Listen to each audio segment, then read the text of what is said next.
बिस्मिल्लाहिर्रहमानिर्रहीम, अस्सलामुअलैकुम, good morning, खुशामदीद 24/9 से मैं हूँ आपके साथ सीमल हाशमी। अस्सलाम वालेकुम और मैं हूँ अबूजर मौज़म। आप सब गुड मॉर्निंग। सीमल आपको गुड मॉर्निंग। और जिस तरह से कहते हैं ना कि उम्मीद का दामन नहीं छोड़ना चाहिए, कल भी हम यही कह रहे थे कि अभी भी देखिए टीम ने उम्मीद लगवा दी, फवाद आलम ने सेंचुरी बना दी और फिर उम्मीदें हमारी बांध दी है। गुजर यही कह रहे थे कि देखा मैं इसलिए उम्मीद लगाता हूँ सेंचुरी कर ली पाकिस्तान कब कैसे जबरदस्त परफॉर्म कर जाए और इस दफा भी यही हो रहा है। Please please please don't put pressure on them. आज लास्ट डे है, उन्हें खेलने दे। ये नेवर नो गुजर, आपको दुनिया देखती है।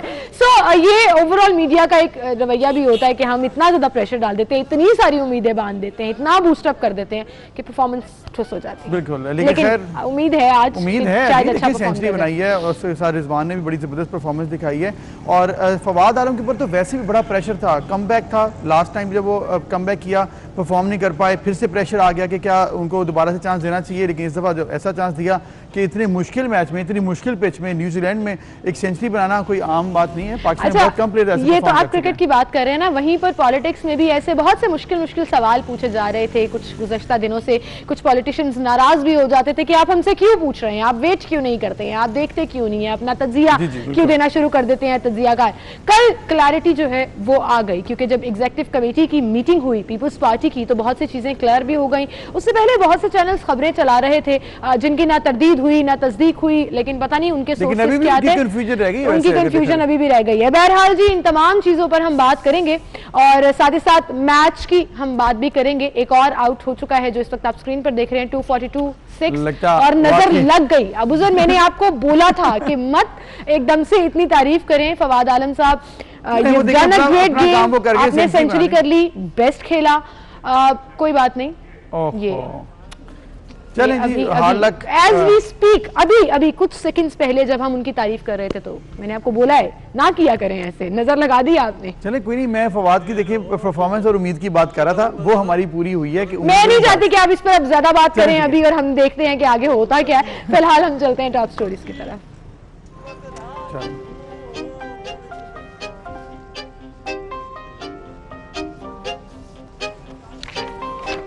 नैब लाहौर ने साबिक वज़ीर दिफा ख्वाजा आसिफ को इस्लामाबाद से गिरफ्तार कर लिया। 22 करोड़ रुपए की बेज़ाब्तगी का इल्जाम। आज एहतसाब अदालत में राहदारी रिमांड भी पेश किया जाएगा।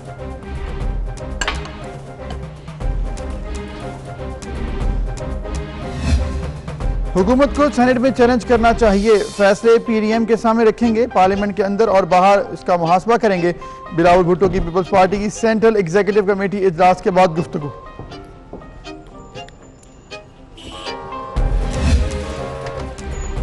मुस्लिम लीग नून के बेशतर अराकीन ज़िमनी इलेक्शन और सेनेट इंतखाबात में हिस्सा लेने के हामी। नून लीग के इजलास में अराकीन की राय। नया कोरोना वायरस कराची पहुंच गया। बरतानिया से आए 6 मुसाफिर वबा में मुब्तला। 3 अफराद में नए कोरोना वायरस की तस्दीक। 24 घंटों में 55 अफराद इंतकाल कर गए। मजीद 2155 अफराद में वायरस की तस्दीक। मुल्क भर में गैस का बहरान शिद्दत इख्तियार कर गया। कहीं गैस गायब तो कहीं प्रेशर में कमी। घरेलू सार्फिन के साथ सनती सार्फिन को भी मुश्किलात का सामना। आपको दिखाते हैं।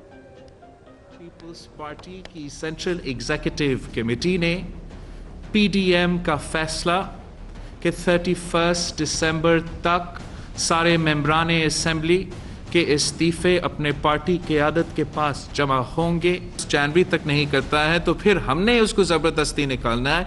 कैसे हमने निकालना है वो तो मैं I am sorry not going to share with you right now. Senate elections में भरपूर तरीके से चैलेंज करे, ये मेरा सीसी का राय है।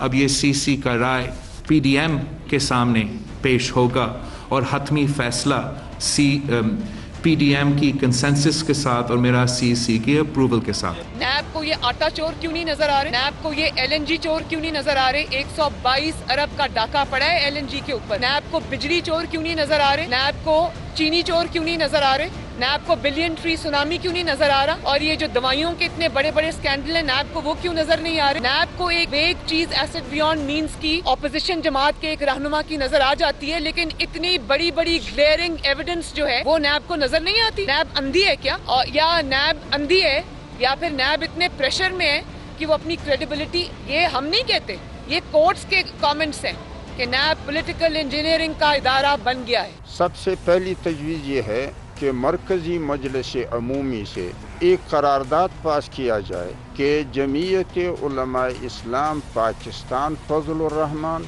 और जमीयत उलमा इस्लाम फजलुर रहमान इन दोनों किस्म के नोटिफिकेशन को मनसूख किया जाए और एक नया नोटिफिकेशन जमीयत उलमा इस्लाम पाकिस्तान के नाम का जारी किया जाए, जो हमारे दस्तूर के दफ़ा नंबर 1 के मुताबिक कि जो कुछ हो रहा है वो दियानत और सदाकत से खाली है। तो फिर जाहिर बात है झूठों की पैरवी न करो।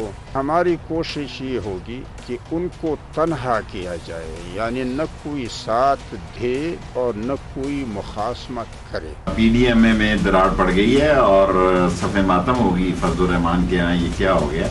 क्योंकि वो तो नहीं चाहते कि ये सेनेट के इलेक्शन में हिस्सा लें या इलेक्शन में हिस्सा लें। पीपल्स पार्टी ने इनके सफ़े मातम बिछा दी है ये फैसला करके कि वो सेनेट इलेक्शन में हिस्सा लेंगे। इसका मतलब है वो ज़िमनी इलेक्शन में भी हिस्सा ले रहे हैं। और लॉन्ग मार्च का फैसला भी अभी उन्होंने नहीं किया। पीपल्स पार्टी ने अपोजिशन इत्तेहाद के हवा निकाला। हम इस मजदूरों के साथ जिन्होंने अपना पसीना दिया इस बिल में, उनके साथ मिलकर इस बिल को रिवाइव करेंगे।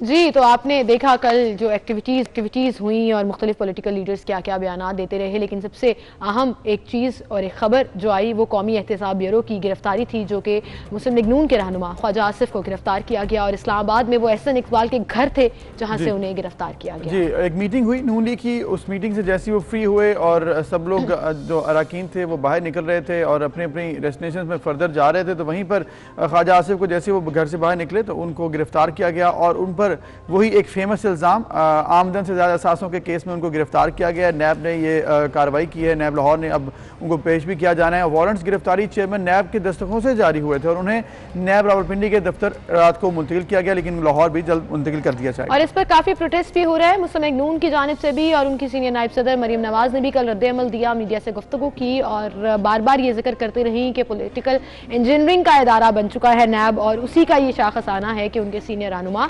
ख्वाजा आसिफ को गिरफ्तार किया गया। इस पर हम बात करेंगे। सीनियर तज्जियाकार इफ्तिखार अहमद साहब हमारे साथ मौजूद हैं। अस्सलाम वालेकुम इफ्तिखार साहब। वालेकुम सलाम। इफ्तिखार साहब, ख्वाजा आसिफ को कल नैब ने गिरफ्तार कर लिया और आमदन से जायद असासाजात केस, अगर हम 90s का जिक्र करें, पर्टिकुलरली 99 का जिक्र करें, तो तब भी ऐसा ही एक केस इन पर बना था आमदन से जायद असासाजात का, फिर वो खत्म हो गया था। और अभी टाइमिंग्स जो है उनकी गिरफ्तारी की, जब PDM के जलसे हो रहे हैं, लॉन्ग मार्च होने जा रहा है, क्या आपको वाकई लगता है जो मरीम नवाज कल कह रही थी कि पॉलिटिकल इंजीनियरिंग का ये इदारा है और ये भी उसी की एक कड़ी है आगे जो उनको गिरफ्तार किया गया? अब तक नैब ने जो कुछ किया पिछले खासतौर पर पिछले 2-2.5 साल में जी, तो ये तो बड़ा वाज़ेह है कि उनका सारा का सारा जो रवैया है वो एक पॉलिटिकल पार्टी और पॉलिटिकल फोर्स के खिलाफ है जी। और इस पे तो हमारी अदालतों की भी ऑब्जर्वेशंस हैं जी जी, तो बिल्कुल दुरुस्त है उनका मौक़िफ़ जो पाकिस्तान मुस्लिम लीग नवाज की क़यादत ने गिरफ्तारी के बारे में लिए। सही इफ्तिखार साहब, लेकिन इसके साथ साथ ये भी कहा जाता है कि जब नैब के अंदर या कानून के अंदर चेंजेस लेके आनी होती हैं वो पार्लियामेंट के थ्रू ही होनी है। अगर अपोजिशन कहती है कि हमने चेंजेस लानी है तो गवर्नमेंट कह देती है जी NRO मांग रहे हैं, और अगर फिर जवाब ये भी आता है कि अपने टाइम पे आप कर लेते तब आपने क्यों नहीं किया जो चेंजेस तब एक्सपेक्टेड थी।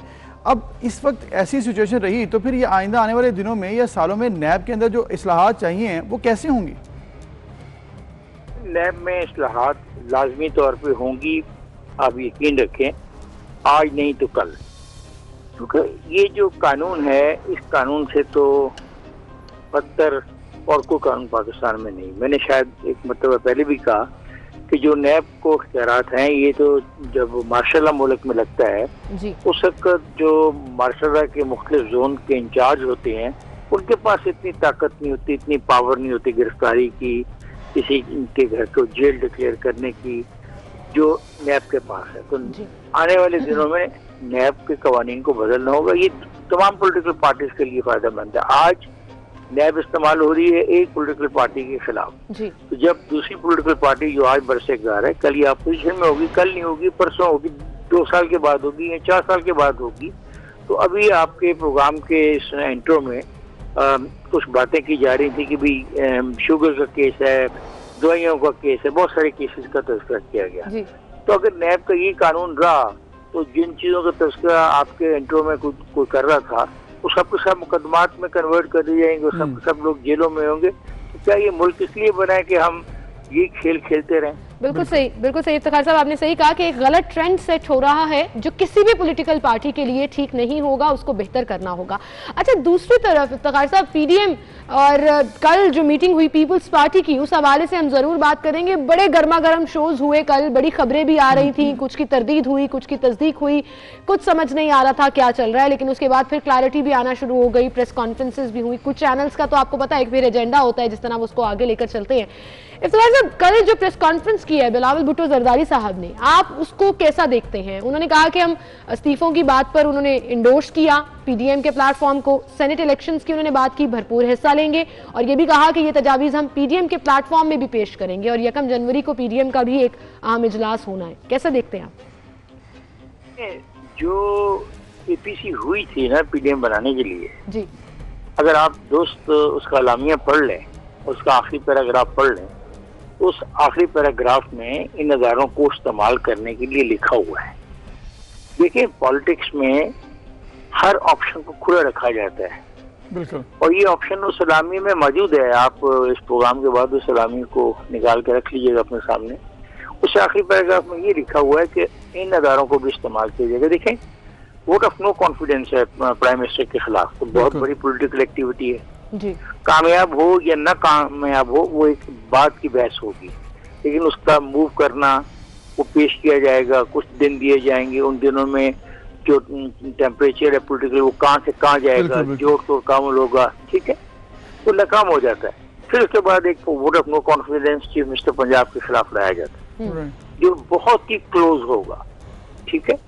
अब ये सेनेट का इलेक्शन है, अब सेनेट के इलेक्शन में पाकिस्तान पीपल्स पार्टी की ख्वाहिश है कि वो अपनी सीटों को रिटेन करे, बल्कि बढ़ा ले, तो ये दुरुस्त है। और ये जो दूसरी है पंजाब में भी, अगरचे पाकिस्तान मुस्लिम लीग नवाज को बहुत नुकसान होगा तो उनके मेंबरान की तादाद अब कम है, लेकिन फिर भी वो सीटें ले सकती है। तो सियासत में मैदानों को खुला रखा जाता है। और दूसरी बात है, ये जो मैं कह रहा हूँ ना आपसे, ये कोई नई बात नहीं मैं कह रहा। प्लीज अलामिया जो है, जब ये पीडीएम को बनाया गया तो उसके जो अलामिया जो किए गए कि वो क्या क्या करेंगे, पहला नुक्ता है कि इमरान खान को जाना होगा, वहां से लेके जो ये नुक्ता है कि इन नज़ारों को भी इस्तेमाल किया जाएगा, तो इनको भी पढ़ना चाहिए। और दुख की बात है कि एक पार्टी का इजलास होता है तो ऐसी ऐसी खबरें बाहर आती हैं, रुख बदल जाता है सारा जी। बिल्कुल नहीं, देखा इससे पता है नुकसान क्या हो रहा है, लोग ज़हनी अजाब में मुब्तला हो। बिल्कुल ठीक कह रहे हैं आप, इतना स्ट्रेस आउट दिन रहा, कल भी हम सोचते रहे ये क्या खबर आ रही है, ये क्या हो रहा है, व्हाट इज द सोर्सेस। फिर सेनेटर्स को इनफैक्ट अपने ऑफिशियल हैंडल्स पर बताना पड़ा कि please wait for the press briefing, इस तरह की खबरें लेकिन वेट नहीं होता ना, फिर सोर्सेज से कह के जो खबरें चलती हैं फिर वही जो है वो हाईलाइट्स बन जाती हैं। इफ्तिखार साहब, आप हमारे साथ ही मौजूद रहिएगा। सेनेटर पीपल्स पार्टी से सहर कामरान साहब हमारे साथ हैं, उन्होंने हमें ज्वाइन किया है, उनसे भी हम थोड़ी बात कर लेते हैं। अस्सलाम वालेकुम सहर साहिबा। जी वालेकुम सलाम। सहर साहिबा, चंद दिन पहले आपसे गुफ्तगू हुई थी, आपने कहा था कि जब तक सीईसी का इजलास ना हो जाए कोई बात हम हतमी नहीं कर सकते पीपल्स पार्टी के मौक़िफ़ के हवाले से। अब कल इजलास हुआ, अभी तो ऐसे लग रहा है अभी भी बात हतमी तौर पे नहीं की जा रही है, क्योंकि बहुत सी खबरें आ रही हैं जिस राय के मुताबिक कि अभी भी कन्फ्यूजन है। लेकिन एक चीज़ तो बिलावल भुट्टो ने कह दी कि पार्लियामेंट में हम चैलेंज करने के हक में हैं पीडीएम के थ्रू और अगेंस्ट द गवर्नमेंट। देखिए, बहुत शुक्रिया। मुझे तो कल का जो तबसरा था वो सुन के तमाम तज्जियाकारों का, ज़्यादातर तज्जियाकारों का ऐसे लग रहा था कि जैसे जो कोई ओपन मीटिंग हो रही है, बग हो रही है मीटिंग, और सबको पहले से पता है, यानी कोई खुसूसी कुव्वतें हैं, ताकतें हैं जिन्हें सब पता है कि पीपल्स पार्टी क्या सोच रही है, उसके सीईसी के मेंबर्स क्या सोच रहे हैं, वो क्या डिस्कस कर रहे हैं, क्या फैसले कर रहे हैं। तो मैं सोची थी कि ये बगिंग डिवाइस कहाँ लगी हुई है, उनके अपने जहनों में लगी हुई है या हमारी मीटिंग में लगी हुई है। देखिए, बात ये है, जो सियासी जमातें होती हैं वो तमाम ऑप्शंस को इस्तेमाल करती हैं।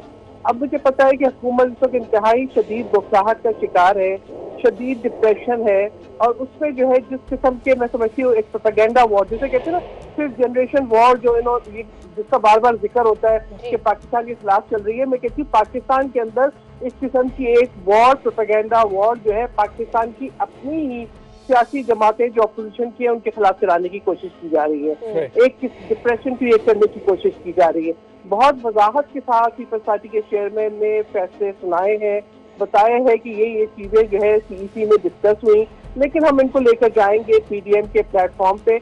हर पार्टी की अपनी राय है, पार्टी के मेंबर्स की अपनी राय है। मुत्तफिक का फैसला जो मुशावरत के बाद हुआ है उसको ऐलान कर दिया है। अब उसको लेके पीडीएम के प्लेटफॉर्म पे जाना है, क्योंकि पीडीएम की मुख्तलिफ जमातें उनकी अपनी अपनी राय है। तमाम तजावीज़ पेश होंगी जिसपे मुत्तफिका तौर पर तमाम पीडीएम की पार्टीज एग्री करेंगी। वो जो है एक बन जाएगा हमारा जो है वो डिसीजन कि हमने ऐसे आगे चलना है। लेकिन एक बात बिल्कुल वाज़ेह है कि इमरान खान अहमद न्याजी को जाना है, और इसको मैं नहीं कहूँगी कि ये सिर्फ हमारे कहने की बात है। जिस तरह की उनके बयानात आ रहे हैं, जिस तरह की कार्रवाइयाँ हो रही हैं, जिस तरह की बौखलाहट है, उससे अंदाजा हो रहा है इनके पास कोई जो है और काम। बिल्कुल ठीक कह रही हैं आप सहर कामरान साहिबा। इफ्तिखार साहब, आपकी तरफ मैं आना चाहूंगी। सहर कामरान साहिबा ने भी बड़ा वाजे कर दिया जो कल प्रेस कॉन्फ्रेंस में भी कहा गया था, और ये पॉलिटिकल मैच्योरिटी ही है कि अपनी एग्जीक्यूटिव कमेटी में डिसाइड किया और फिर अब पीडीएम के प्लेटफॉर्म पर लेके जाएंगे, क्योंकि ऑब्वियसली एलाइज हैं सारी पार्टीज एक साथ, लेकिन पार्टीज एक नहीं हो जाती। क्यों कुछ तज्जियाकार या कुछ लोग या इवन पॉलिटिकल लीडर्स ये समझते हैं कि पीपल्स पार्टी, नून लीग और पीडीएम के ऊपर जितनी भी पॉलिटिकल पार्टीज हैं अब उनको सेम पेज पर होना होगा, उनका एक ही नजरिया होना होगा, उनकी एक ही आइडियोलॉजी होगी, डिसीजन भी एक होना होगा। क्यों ये एक चीज, एक एरा क्रिएट कर दिया गया? कहना पड़ता है कि मैं 32 साल सहाफत करता रहा हूँ। मुझे सोच से कहना पड़ता है कि हम सहाफी सियासी लीडर भी बन रहे हैं। हम चाहते हैं कि जो हम कहें इस मुल्क में वैसी सियासत हो।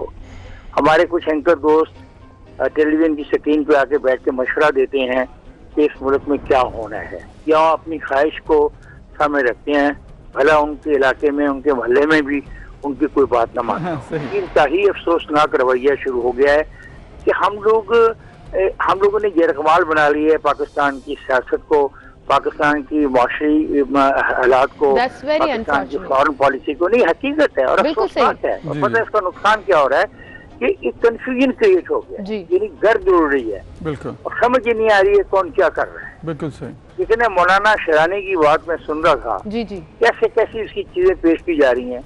मौलाना शहरानी मुफ्ती महमूद साहब के साथियों में से वाहिद जिंदा साथी हैं। मुफ्ती महमूद साहब के वफात के बाद जब JUI स्प्लिट हुई तो मौलाना शहरानी मौलाना फजल रहमान के साथ खड़े हुए इतने साल। अब अंदाजा लगाएं, मौलाना समीर अलहदा हो गए और मौलाना फजल रहमान अलहदा हो गए, ठीक है, जहाँ पे JUI F और S बने। ठीक, इतने साल के बाद शहरानी साहब को कुछ खराबियां नजर आ रही हैं। अभी सोचना पड़ेगा कि क्या होता है, क्यों हुआ। और शहरानी साहब हैं बड़े क्लियर, ये जहाज के बारे में जो इनका मौक़िफ़ अगर आप लोगों को पता लगे तो ये एक काफी डिबेटेबल पॉइंट होगा। कश्मीर के बारे में उनकी क्या सोच है, अफगान जहाज के बारे में उनकी क्या सोच है, अब ये लोगों को नहीं पता।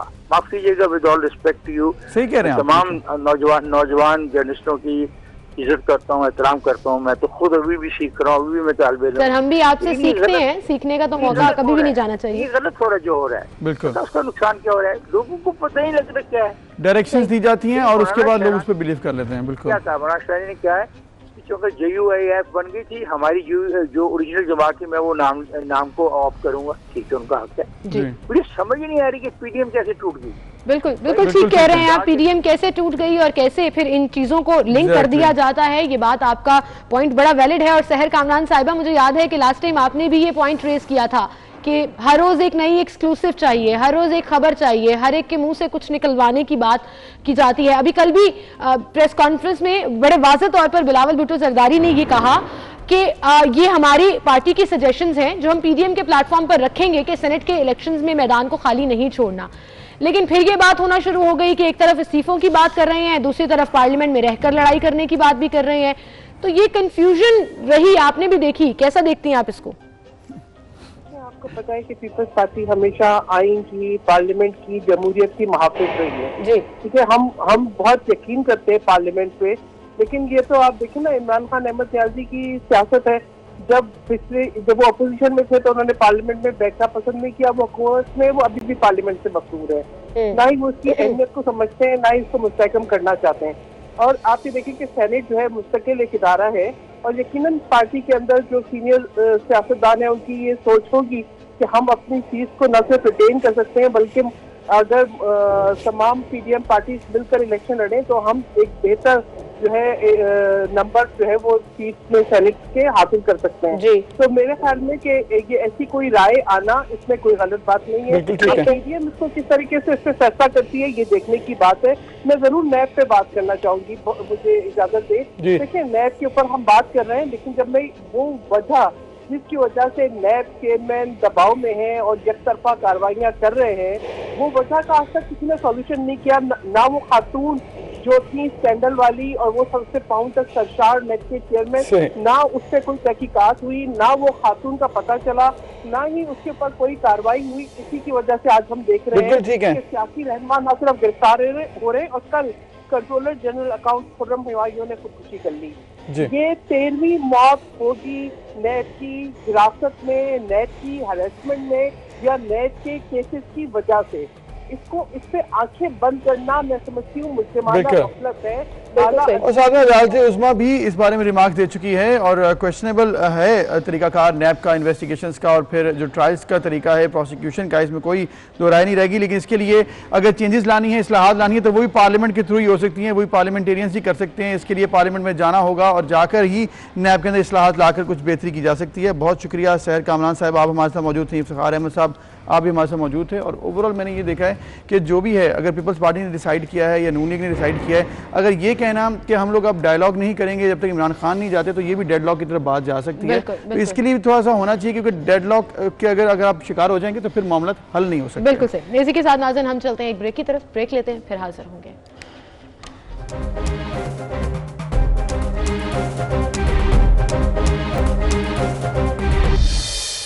वेलकम बैक नाज़रीन। अब हम बात करेंगे आलमी वबा कोरोना की, जिसके हवाले से बहुत बात की जा रही है। और ये 2020 का साल तो ख़त्म हो रहा है, लेकिन अभी हमने देखा कि केसेस जो हैं वो ख़त्म होने का नाम नहीं ले रहे और ना ही जो सेकंड वेव है वो भी ख़त्म हो रही है। बिल्कुल, पूरी दुनिया में इसकी तबाहकारियाँ जारी हैं। और पाकिस्तान में अगर बात करें तो गुज़श्ता 24 घंटों में 55 अफराद जान की बाजी हार गए और मरने वालों की कुल तादाद 10,000 क्रॉस कर चुकी है, 10,047 हो गई। मस्बत केसेस की शरह जो है वो अलबत्ता 5.92% रही, जो कि हम 7 पॉइंट से डिक्लाइन किए हैं अल्हम्दुलिल्लाह सेकेंड वेव में, but still 5.92 is not a smaller figure. और अब केसेस दोबारा से भी ज्यादा होना शुरू हो गए। बिल्कुल। और जब हमने देखा कि फर्स्ट वेव में जब केसेस कम हुए थे तब ये रेशो 2 से नीचे आ चुकी थी। कराची में अभी भी मुस्बत केसेस की जो शरह है वो 13.84 है और national command and control centre के मुताबिक गुज़िश्ता 24 घंटों के दौरान कोरोना के 2155 नए केसेस भी रिपोर्ट हुए हैं और ये तादाद भी कुछ कम हुई है। मजमूई तादाद अगर बात की जाए तो 4,77,240 है। पाकिस्तान में कोरोना के 4,30,113 मरीज अब तक अल्हम्दुलिल्लाह सेहतयाब भी हो चुके हैं, जबकि एक्टिव केसेस इस वक्त मुख्तलिफ हॉस्पिटल्स में या घरों में आइसोलेशन में 37,080 के करीब हैं। और कोरोना के सबब सबसे ज़्यादा अमवात पंजाब में हुई हैं, जहां पर 3,982 अफराद जान की बाजी हार चुके हैं, जबकि सिंध में 3,520, खैबर पख्तूनख्वा में 1,627, इस्लामाबाद में 415, गिलगित बल्तिस्तान में 101, बलूचिस्तान में 182 और आज़ाद कश्मीर में 220 अफराद अब तक टोटल फर्स्ट और सेकेंड वेव में जान की बाजी हार चुके हैं। और इसके साथ इस्लामाबाद की अगर बात करें तो इस्लामाबाद में 37,556, केपी में 57,982, सिंध में 2,13,193,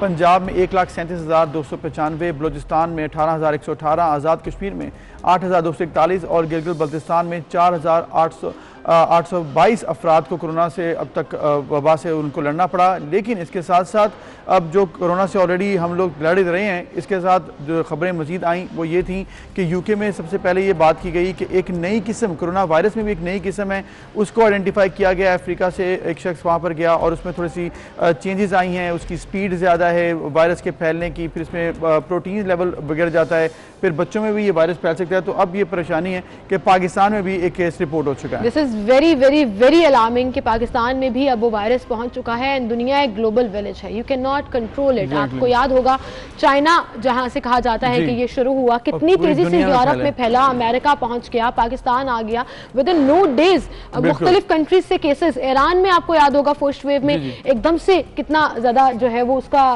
पूरा शिकार हो रहे थे लोग। अभी जो सेकेंड और म्यूटेटेड वायरस है ये पाकिस्तान भी पहुंच चुका है अनफॉर्चुनेटली, और सिंध में इस वक्त 3 मरीजों में इसकी तशखीस हुई है। लंदन से पाकिस्तान आने वाले 12 मरीजों के सैंपल्स लिए गए थे और ये 12 अफराद जो है वो लंदन से वापस आए, जिनमें 3 में नए यानी कि म्यूटेटेड कोरोना वायरस की तस्दीक हुई है। और महकमा सेहत ने यह भी कहा है कि जीनोटाइपिंग के पहले मरहले में सैंपल्स 95% बरतानिया के सैंपल से मिलते जुलते हैं। इन सैंपल्स को जीनोटाइपिंग के दूसरे मरहले से गुजारा जाएगा और ये भी कहना है हुकाम का कि वापस आने वाले मुसाफिरों के रिश्तेदारों और दीगर को क्वारंटीन भी कर दिया गया है, क्योंकि ये बड़ा ज़रूरी है क्योंकि ये मजीद ना फैले। भारत में बरतानिया से वापस आए 6 अफराद में कोरोना की नई किस्म की भी तस्दीक हुई है, तो मतलब ये मामला अब फैलता जा रहा है। इसके साथ साथ अगर हम ये भी बात करें कि इस वक्त अब वैक्सीन की बात भी हो रही है कि वैक्सीन पाकिस्तान में किस तरह से आएगी और किस तरह हम इसको देखेंगे कि मार्च की बात की जा रही है कि जी मार्च में वैक्सीन आ जानी है।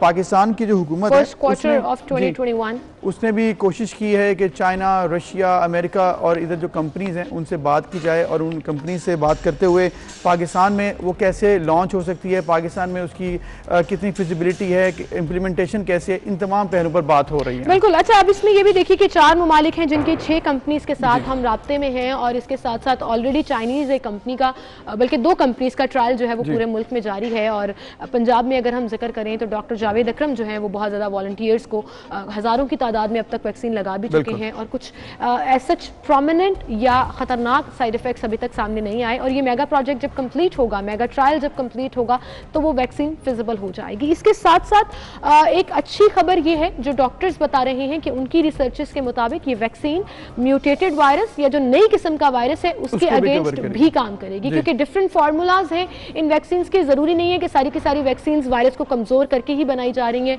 कुछ RNA वैक्सीन भी हैं, कुछ ऐसी टेक्नोलॉजीज भी हैं जिसमें वायरस को खत्म किया जा रहा है या आपकी बॉडी में वो स्टिक ना कर सके, ऐसी टेक्नोलॉजी के जरिए भी वैक्सीन बनाई गई है।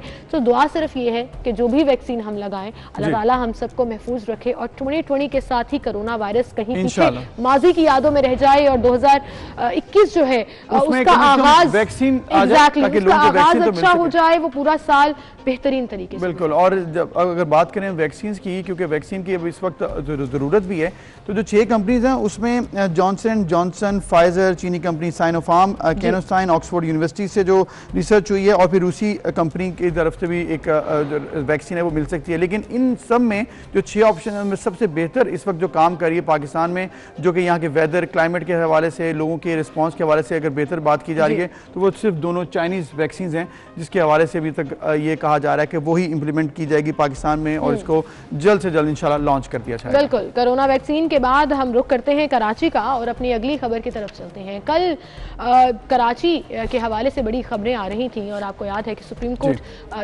में इस हवाले से केस भी चल रहा था और उस केस में रिपोर्ट जमा कराने के लिए वज़ीर आला सिंध को अब 1 माह की मोहलत दे दी गई है, जबकि DC कराची जो है वो पेश भी हुए कल अदालत में और बड़े इंटरेस्टिंग रिमार्क्स जो हैं वो चीफ जस्टिस साहब की तरफ से दिए गए। कराची तजावुज़ात के खात्मे से मुतालिक ये केस की समाअत थी और ऐसा लग रहा था कि एक्चुअली उनके जो सवालात हैं वो बड़े वैलिड हैं, क्योंकि ग्राउंड रियलिटी कराची की अभी क्लियर नहीं हो सकी। वो तजावुज़ात के हवाले से हो, वो साफ सुथराई के हवाले से, जो पूरा एक इशू आपको पता है ना उठा था। KCR का इशू है, कराची सर्कुलर रेलवे जो है उसके ऊपर भी बात की गई कि उसको क्यों नहीं कंप्लीट किया गया, क्या प्रॉब्लम्स हैं। वज़ीर आला सिंध से लेकर तमाम एडमिनिस्ट्रेशन ये सवालात किए गए हैं और इन सवालात में जो अहम प्रॉब्लम वो ये है कि तजावुज़ात, फिर उसके आगे जो हर्डल्स आते हैं और फिर इसको हटाकर फिर किस तरह से डिस्प्लेस किया जाए लोगों को, कहाँ पर उनको रखा जाए, ये गवर्नमेंट को अभी देखना है, करना है। इस पर बहुत काम बाकी है। तो क्या वादे किए गए हैं गवर्नमेंट की तरफ से और इस वक्त जो अदालत में कार्रवाई चल रही है उस पर क्या सिचुएशन रही, कल हम बात करेंगे। कराची से हमारे नुमाइंदे दानियल सैयद हमारे साथ हैं जिनसे हम अपडेट्स लेते हैं पहले और फिर उनसे जानेंगे कि किस तरह से इसको हल किया जा सकता है। अस्सलाम वालेकुम दानियाल। वालेकुम अस्सलाम अबूज़र। वालेकुम अस्सलाम। क्या हाल है दानियाल, आप ठीक हैं? अबूज़र सिंबल, मैं बिल्कुल ठीक ठाक हूँ। सिंबल आप बताइए खैरियत से? अल्हम्दुलिल्लाह। अब ये बताइए कि कराची की सड़कों का क्या हाल है? केसेस तो चल रहे होते हैं, सवालात तो पूछे जा रहे होते हैं, कहीं अच्छी रिपोर्ट देने की कोशिश भी की जा रही होती है, तो हमने ये भी देखा है कि मुख्तलिफ रिमार्क्स में मुख्तलिफ जगहों पर वो भी पकड़ ली जाती है। कराची इंक्रोचमेंट का सबसे बड़ा मसला क्या है दानियाल, आप क्या समझते हैं? सीमल अबूज़र, कराची का कोई एक बड़ा मसला बताया जाए। कराची के जितने मसाइल हैं वो नाकाबिले बयान हैं, चाहे यहाँ पे इंक्रोचमेंट का मसला हो, ट्रैफिक का मसला हो, पब्लिक ट्रांसपोर्ट हो, कचरे का मसला हो, हाई राइज बिल्डिंग के मसले हों, कई मसाइल हैं जिनके ऊपर चीफ जस्टिस की जानिब से गुज़िश्ता रोज़ और आज भी बात की गई है। कराची में जो तजावज़ात का ख़ात्मा है उसके लिए खुसूसी तौर पर अमल कराने के लिए चीफ जस्टिस की जानिब से ख़ास हिदायत जारी की गई। 1.5 साल कबल कराची से तजावज़ात का ख़ात्मे के लिए अदालत उस्मा ने हुक्म दिया था वज़ीर आला सिंध को, लेकिन 1.5 साल गुजर जाने के बावजूद अब तक कराची शहर की जो सूरत हाल है, ना सिर्फ शाहराहों पे वाली जो आम ट्रैफिक होते हैं शहरियों को मुश्किलात का सामना करना पड़ता है क्योंकि जगह जगह पे पतारे मौजूद होते हैं जिसकी वजह से ट्रैफिक जैम होता है, एम्बुलेंसेस को मुश्किलात का सामना होता है। साथ ही साथ जो हाई राइज बिल्डिंग है कराची शहर में वो शहरियों की जानों के लिए एक खतरा बनी हुई है। माजी में हमने देखा मुतादिद ऐसी बिल्डिंग्स हैं जो कोलैप्स हुई जिनकी वजह से बेशतर जानों का ज़िया हुआ, लेकिन इसके बावजूद जो मुताल्लिका इदारे हैं उनकी जानिब से कोई कार्रवाई नहीं की जाती। जब अदालत नोटिस लेती है, अदालत तलब करती है तो लेकिन दानियल अदालत तो नोटिस लेती है, अदालत तलब भी करती है और हमने देखा कि कार्रवाई भी हो रही है और साथ साथ समाअत भी जारी है। अब अगर कैटेगोरिकली बात की जाए, एक मंजिला इमारत पर कई मंजिला इमारतें बन गई, फिर KCR की बात भी उन्होंने की है और फिर ये भी कहा है कि डिस्प्लेसमेंट्स जो हैं उसका भी हल तलाश किया जाए। अदालत उस्मा ने हुक्म तो दे दिया और ये भी कह दिया, मजीद टाइम दे दिया, मोहलत मांग ली गवर्नमेंट ने, लेकिन गवर्नमेंट के पास कोई प्लान है कि कैसे इसको इम्प्लीमेंट करना है या फिर अगली डेट पर एक और वादा होगा? बुजुर्ग बिल्कुल सिंध हुकूमत की जानिब से गुज़िश्ता रोज़ 2 हफ्ते का मजीद वक्त मांगा गया। अदालत ने 1 माह का वक्त दिया है, लेकिन अब देखना ये कि किस तरीके से अमल दरामद कराया जाता है। जो गुज़िश्ता रोज़ समाअत हुई थी उसमें तमाम वज़ीर आला सिंध समेत कमिश्नर कराची और दीगर आला हुकाम शरीक हुए। उन्होंने प्लान जो है वो चीफ जस्टिस के सामने रखा कि हम इस तरीके से शहर से तजावज़ात का खात्मा कर रहे हैं, हाई राइज बिल्डिंग जो है उनको गिरा रहे हैं और वहाँ पे रहने वाले जो लोग हैं उन्हें दूसरी जगह पे मुंतकिल कर रहे हैं। लेकिन कराची शहर में ये गुज़िश्ता कई दहाइयों से सिलसिला जारी है तजावज़ात का, हाई राइज बिल्डिंग का, दीगर कराची शहर के जो मसाइल हैं, लेकिन उनके खात्मे के लिए चंद दिन तो हम देखते हैं कि जब अदालत नोटिस लेती है तो चंद दिन कार्रवाई की जाती है, लेकिन फिर चंद दिन के बाद वो कार्रवाई बिल्कुल दानियल ऐसा लगता है भूल गए, ऐसा लगता है कि वो कार्रवाई करते करते बस बीच में कहीं रुक गए और फिर nobody is asking questions, so they are not answering, they are not acting upon it. लेकिन ये बताइए कि एक तरफ मुस्तकिल तजावुज़ात हैं, एक तरफ आर्जी तजावुज़ात हैं। अब आर्जी तजावुज़ात में भी लोगों ने कोई परमानेंट घर तो नहीं बना लिए, लेकिन ठेले, दुकानें, खोखे, इस तरह की चीजें नालों के ऊपर, सरकारी अराजी के ऊपर बेशबहा मौजूद हैं कराची में। उनके खिलाफ ऑपरेशन करना इतना मुश्किल तो नहीं है। ये तो समझ आती है कि मुस्तकिल तजावुज़ात को गिराना, लोगों को डिस्प्लेस करना एक बड़ा मरहला है, लेकिन हम ये देखते हैं कि कराची में जहां ट्रैफिक का मसला डिस्कस कर रहे थे, गुंजानाबाद इलाकों का डिस्कस कर रहे थे, वहां आर्जी तजावुज़ात भी हैं, उनको क्यों नहीं हटाया जाता? जी बिल्कुल सीमल, आर्जी तजावज़ात जो हैं वो अब कराची शहर में चंद ही रह गई हैं। उन आर्जी तजावज़ात के ऊपर मुस्तकिल तजावज़ात जो हैं वो कायम हो चुके हैं, जिनको हटाना यकीनन एक अहम और मुश्किल काम है, लेकिन नामुमकिन काम नहीं है। इदारे जो SBCA है या इसके अलावा दीगर ज़िला इंतज़ामिया के जो इदारे हैं वो कार्रवाई के लिए जाते हैं, ज़रा सी मुज़ाहमत होती है तो वहाँ से बैक हो जाते हैं और उसके बाद उस मकाम के ऊपर ऑपरेशन नहीं किया जाता। और जिन मकामात के ऊपर इस वक्त आर्जी तजावज़ात कायम की जा रही हैं, लोग आके काबिज हो रहे हैं, हुकूमत को या दीगर जो इदारे उनको चाहिए कि उन मकामात पर रोके जहाँ पे मजीद तजावज़ात कायम की जा रही है, लेकिन उन मकामात से भी तजावज़ात के खात्मे के लिए कोई कार्रवाई नहीं की जाती और फिर वक्त गुजरने के बाद जो आर्जी और कलील जो तजावज़ात होती है वो बढ़कर कसीर तजावज़ात में तब्दील हो जाती है, जो हुकूमत के लिए दर्द सर बन के रह जाती है। बिल्कुल ठीक, बिल्कुल ठीक। बहुत शुक्रिया दानियल सैयद, आप हमें बता रहे थे तमाम सिचुएशन और कराची के मसाइल। फिर गवर्नमेंट के बाद सुप्रीम कोर्ट ने जो कहा, अहकामात दे दिए हैं कि KCR को 100% चलाया जाए, ग्रीन लाइन जो है उसको भी बस सर्विस को चलाया जाए। ये चलाना तो हम भी चाहते हैं, सुप्रीम कोर्ट भी चाहती है, लेकिन चलाना लगता है सिंध गवर्नमेंट के लिए इतना भी आसान नहीं है। एक बड़ा प्यारा और खूबसूरत सा वर्ड होता है जो बड़े आराम से कह दिया जाता है, लेकिन निभाना बड़ा मुश्किल होता है। और वो लफ्ज़ अभी आपने अपने सेंटेंस में बोला, वादा, वो वादा ही क्या जो वफा हो जाए। मैं सिर्फ इतना सा कहना चाहूंगी और कुछ नहीं कहूंगी। We taking a short break, फिर वापस आएंगे।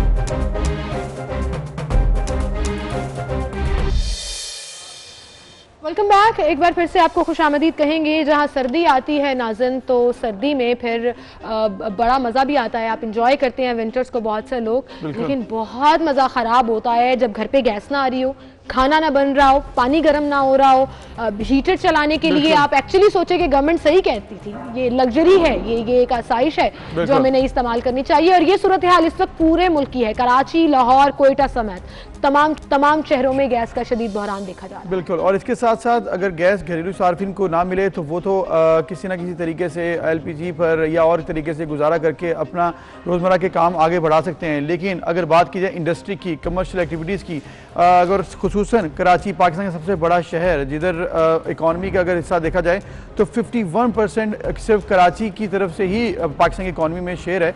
तो अगर ये 50% जो इकॉनमी में शेयर है, अगर इंडस्ट्री बंद हो जाएगी, इंडस्ट्री के अंदर काम नहीं हो सकेगा, कमर्शियल एक्टिविटीज़ नहीं होंगी, तो पाकिस्तान के लिए इकॉनमी में कितना बड़ा प्रॉब्लम क्रिएट हो सकता है सिर्फ इस गैस लोड शेडिंग या गैस की वजह से जो नहीं मिल रही है। सनतों में काम मुतासर तो हो रहा है और सनतकार परेशान है। सनतकारों ने यह भी कहा है कि हुकूमत ने वादा किया था कि गैस बिला तातुल मिलेगी, मगर वादा पूरा नहीं हुआ। अभी आप देखते जाइए कि वो वादा ही क्या जो वफा हो, उसकी कितनी मिसालें जो हैं वो आज के ही शो में मैं आपको गिनवाऊंगी। 12 से 14 घंटे तक गैस की लोड शेडिंग हो रही है, यानी कि एक पूरी की पूरी शिफ्ट बंद है। और सनती एरियाज में गैस की फराहमी मुअत्तल रही है, जिसमें अगर हम एरियाज का जिक्र करें तो करंगी, सनती जोन, फेडरल बी एरिया, जिसमें गैस प्रेशर इंतहाई कम है। अब होता यह है कि सुई सदरन गैस वाले ये कह देते हैं हम तो गैस दे रहे हैं और हमारी तरफ से गैस जा रही है, लेकिन अगर उसका प्रेशर नहीं होगा तो ऐसी आने वाली गैस का कोई फायदा ही नहीं होगा, ना उससे सनतें चलेंगी, ना हैवी मशीनरी चलेगी, ना ही प्रोडक्शन आगे बढ़ सकेगी। एग्जैक्टली, लियारी, नॉर्थ कराची, सरजानी, लांडी में गैस की शदीद लोड शेडिंग हो रही है। औरंगी, बल्दिया, मलीर में गैस प्रेशर ना होने के बराबर है। कमर्शियल सार्फिन का ये भी कहना है कि गैस आती ही नहीं है। और लेकिन अगर बात करें बिलों की तो बिल बहुत ज़्यादा आते हैं, यानी कि एक तरफ तो गैस नहीं आ रही, लेकिन फिर जो वजह बताई जाती है गवर्नमेंट की तरफ से, पेट्रोलियम डिवीजन के तर्जुमान ने यह कह दिया है कि जी मुल्क में कहीं भी घरेलू सनदी कमर्शियल सार्फिन के लिए गैस की लोड शेडिंग नहीं है। हाँ जी, लेकिन गैस पाइपलाइनों के इख्तिताम पर वाक़या इलाकों में कम गैस प्रेशर की वजह से शिकायत मौसूल हो रही है। मतलब अगर गैस पाइप जहां पर खत्म हो रहा है वहां पर गैस कम है तो फिर आपकी किस्मत है कि आपका कहां पर घर आ जाए। अंडरस्टैंडेबल, लेकिन आई थिंक ये मैनेजमेंट का इशू भी है। टेल एंड्स के ऊपर हमेशा ये शिकायत रहती है कि गैस प्रेशर ऑब्वियसली जितना शुरू में होगा या शुरू के एरियाज में होगा उतना नहीं होगा, बट आई थिंक इसका कुछ ना कुछ तो अल्टरनेट तैयार करना पड़ेगा ना। उन एरियाज का क्या कसूर जो टेल एंड पर रहते हैं। अब कराची में दोनों LNG टर्मिनल्स पूरी तरह से चल रहे हैं। सुई नॉर्दर्स गैस कंपनी 907 मिलियन मतलब स्टैंडर्ड क्यूबिक फीट यानी कि MMCFD गैस वसूल कर रही है और सुई southern gas company 995 MMCFD gas वसूल कर रही है। और तर्जुमान के मुताबिक कि ये गैस सप्लाई की सूरत हाल को नॉर्मल रखने के लिए हम सरगर्म हैं और कोशिशें अपनी जारी रखे हुए हैं, लेकिन इन कोशिशों में किस हद तक सदाकत है और किस हद तक कामयाबी उनको मिल रही है या नहीं मिल रही है तो सनतकार ही बता सकते हैं। तो इस पर हम बात करेंगे। President of Korangi association trade and industry, काती जिसे कहते हैं, सलीमुज़्ज़मान साहब हमारे साथ मौजूद हैं। अस्सलाम वालेकुम सलीम साहब। वालेकुम जनाब। सलीमुज़्ज़मान साहब, बहुत शुक्रिया आपने वक्त दिया। ये बताइएगा कि जो गवर्नमेंट तो कह रही है कि हमने कहीं पर लोड शेडिंग नहीं की, लेकिन इंडस्ट्री को क्या गैस मिल रही है जो जहां पर जरूरत है वो पूरी हो रही है? इस वक्त क्या इशू है आपका? जी थैंक यू। देखिए, गैस की जो सूरत हाल है पिछले चंद दिनों पहले तो बहुत ज्यादा खराब हो गई थी। प्रेशर काफी ज्यादा टूटा हुआ था। खासतौर पे हमारे जो सेक्टर 15 है, सेक्टर 7A है, वहां से काफी कंप्लेंट्स हो रही थी कि गैस का प्रेशर नहीं आ रहा। इसमें हमें एक चीज ये समझने वाली है कि जो गैस का आइडियल प्रेशर होता है वो 7 to 8 PSI का प्रेशर चाहिए होता है इंडस्ट्री को प्रॉपर तरीके से ऑपरेशन करने के लिए। लेकिन होता क्या है कि अमूमन गैस का जो प्रेशर होता है वो गिर जाता है और वो 3 PSI से भी नीचे आ जाता है और 2 PSI तक आ जाता है। तो जब ये 3 और 2 की बातें होती हैं तो फिर इंडस्ट्री के जो हमारे जो प्लांट्स होते हैं वो ऑपरेशन में नहीं रह पाते, वो शटडाउन की तरफ। तो जब प्रेशर टूटता है तो वो प्रेशर टूटना ऐसे ही है जैसे कि गैस ना के बराबर हो। बिल्कुल। अभी पिछले 2-3 दिन से गैस की प्रेशर है उसकी सूरत हाल तो बेहतर है, लेकिन 24 दिसंबर को हमें सुई गैस कंपनी की तरफ से एक लेटर मौसूल हुआ जिसमें उन्होंने कहा कि जो वो इंडस्ट्रीज जो कि नॉन एक्सपोर्ट इंडस्ट्रीज हैं और वो अपने कैप्टिव पावर के लिए गैस को इस्तेमाल कर रही हैं तो वो गैस की कंजम्पशन को जीरो कर दें, अपने कैप्टिव पावर के लिए कंजम्पशन खत्म कर दें। अगर ऐसा होता है और इस चीज को वो एनफोर्स करवाते हैं तो ये बहुत बड़ा सेटबैक हो जाएगा, क्योंकि इसमें ऐसी फार्मास्यूटिकल इंडस्ट्रीज भी हैं जो दवाइयां बनाने वाली कंपनीज हैं, वो इंडस्ट्रीज भी हैं जो टेक्सटाइल वालों के लिए रॉ मटेरियल बना के दे रही हैं। तो अगर वो अपनी प्रोडक्शन नहीं कर पाती तो आप अंदाजा लगाइए कि इसके बाद तो फिर मुल्क में एक दवाइयों की किल्लत भी, एक दवाइयों का बहरान भी पैदा हो सकता है। इसके बाद अगर जो एक्सपोर्टर्स हैं, एक्सपोर्ट का से एक बहुत बड़ा बहरान पैदा हो सकता है, क्योंकि एक्सपोर्ट को डायरेक्टली इन्होंने अभी नहीं कहा, लेकिन अगर इनडायरेक्टली जो उनके मैन्युफैक्चरर्स हैं रॉ मटेरियल तो गैस भी बंद कर दी जाती है तो वो एक बहुत बड़ा सेटबैक हो जाएगा। अच्छा सलीम साहब, ये भी कहा जाता है, ये जैसे आपने कहा कि सेटबैक हो जाएगा और ऑब्वियसली वो हम फोर्सी कर भी रहे हैं, लेकिन ये मसला तो ऑलमोस्ट हर सर्दियों में शुरू हो जाता है। जैसे ही पीक पर जाती है सर्दी, यही कहा जाता है, या तो एक तो मुझे ये लॉजिक भी कभी समझ नहीं आई सदरन वालों की गैस जम गई है या टेल एंड पर जाकर प्रेशर कम हो जाता है, और वो प्रेशर कम वाली गैस का कोई फायदा नहीं है। RNG के डिस्कशंस की जा रही थी, टर्मिनल्स एक्टिव भी हैं, तो उससे किस हद तक सपोर्ट मिली है कि इस बहरान में इस साल थोड़ी कमी वाक़या हो कि अगर सुई गैस नहीं आ रही तो RNG अवेलेबल है? आपने बिल्कुल सही फरमाया कि हर साल सर्दियों का एक चक्कर है, एक सिलसिला है जो हर साल सर्दियों में कहा जाता है कि हम कोशिश कर रहे हैं कि गैस अवेलेबल हो जाएगी। इस साल बड़ी कॉन्क्रीट बात भी हुई और बड़ा हमें एक अश्योरेंस भी दी गई, और अभी हमें बताया जा रहा है कि वो चीज़ हो भी गई है। एक हमारे पास 180 MMCFD बताया गया कि पोर्ट पे एक्सेस गैस अवेलेबल है, जिसको सिस्टम में इंजेक्ट करने के लिए 17 किलोमीटर की एक पाइपलाइन थी कर ली। पहले उन्होंने कहा कि वो पाइपलाइन नवंबर में ऑपरेशनल हो जाएगी, फिर कहा फर्स्ट वीक ऑफ दिसंबर, फिर कहा कि मिड ऑफ दिसंबर। अभी कह तो रहे हैं कि अवेलेबल हो गई है, लेकिन अभी मतजाद बातें आ रही हैं इसमें, और इसमें सुई गैस कंपनी के नुमाइंदे ही ज़्यादा बेहतर इस पर बता पाएंगे कि अगर आपके पास 180 MMCFD एक्सेस गैस पोर्ट पे अवेलेबल है, उसको सिस्टम में लेके आना है, तो अगर वो लाइन डल गई है तो वो सिस्टम में आ जानी चाहिए। बिल्कुल लाइन आ जानी चाहिए अगर सिस्टम में अगर कोई ऐसा काम हो रहा है। इसके साथ साथ ये भी बताइएगा सलीम साहब कि आपने कहा कि फार्मास्यूटिकल कंपनी, इसके अलावा रॉ मटेरियल जो बनाती कंपनीज, उनके लिए प्रॉब्लम हो सकती है। अब आपकी जो एसोसिएशन है ये गवर्नमेंट से कोई मुज़ाकरात कर रही है कि आइंदा आने वाले दिनों में ये प्रॉब्लम ना हो, क्योंकि हल भी तो तलाश करना है आपने मिलकर ही। एग्जैक्टली, देखिए हमारी हर फोरम पे बात होती है, हमारी PM साहब से भी बात हुई थी, उस पर भी हमने इस मैटर को रेज किया था, गवर्नर साहब से भी हम रेज करते हैं, जो सिंध गवर्नमेंट के ऑफिशियल्स हैं उनसे भी हम इस मैटर को टेकअप करते हैं, और सुई गैस कंपनी को भी हम राब्ते में रखने की कोशिश करते हैं, बिकॉज हम ये चाहते हैं कि ये बात यकीनी बनाई जाए कि गैस की सप्लाई अवेलेबल रहे इंडस्ट्री को, ताकि इंडस्ट्री का पहिया चलता रहे। हम लोग हमने तौर पर बड़ी एफर्ट की, बड़ी कोशिशें की, और गवर्नमेंट ने मेरे ख्याल इस मैटर को टेकअप भी किया था। जी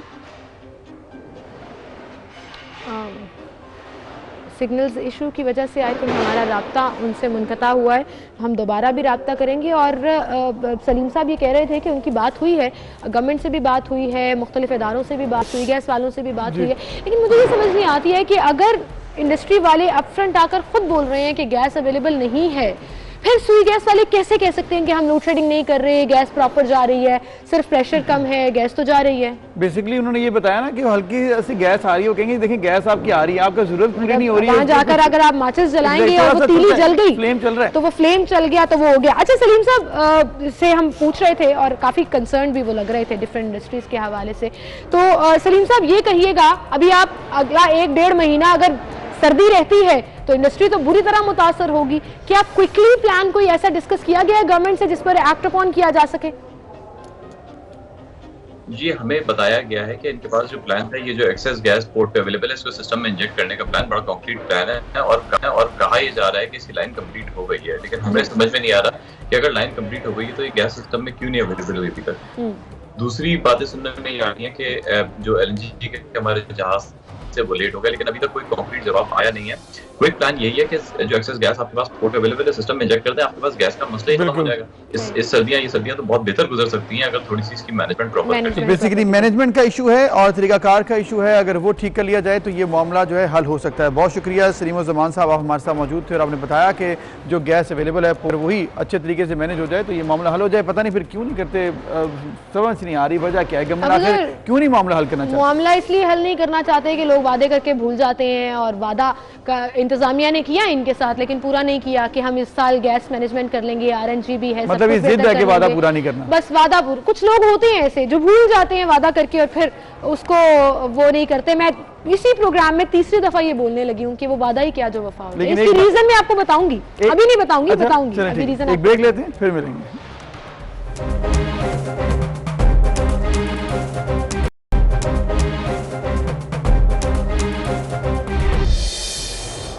वेलकम बैक नाज़रीन। और हमने जब प्रोग्राम का आगाज़ किया तो मैं बड़ा खुश था फवाद आलम की परफॉर्मेंस पर, पाकिस्तान की ज़बरदस्त कम बैक पर, लेकिन आपकी पता नहीं किस तरह की ज़ुबान है कि वो ऐसी आपने बात की है।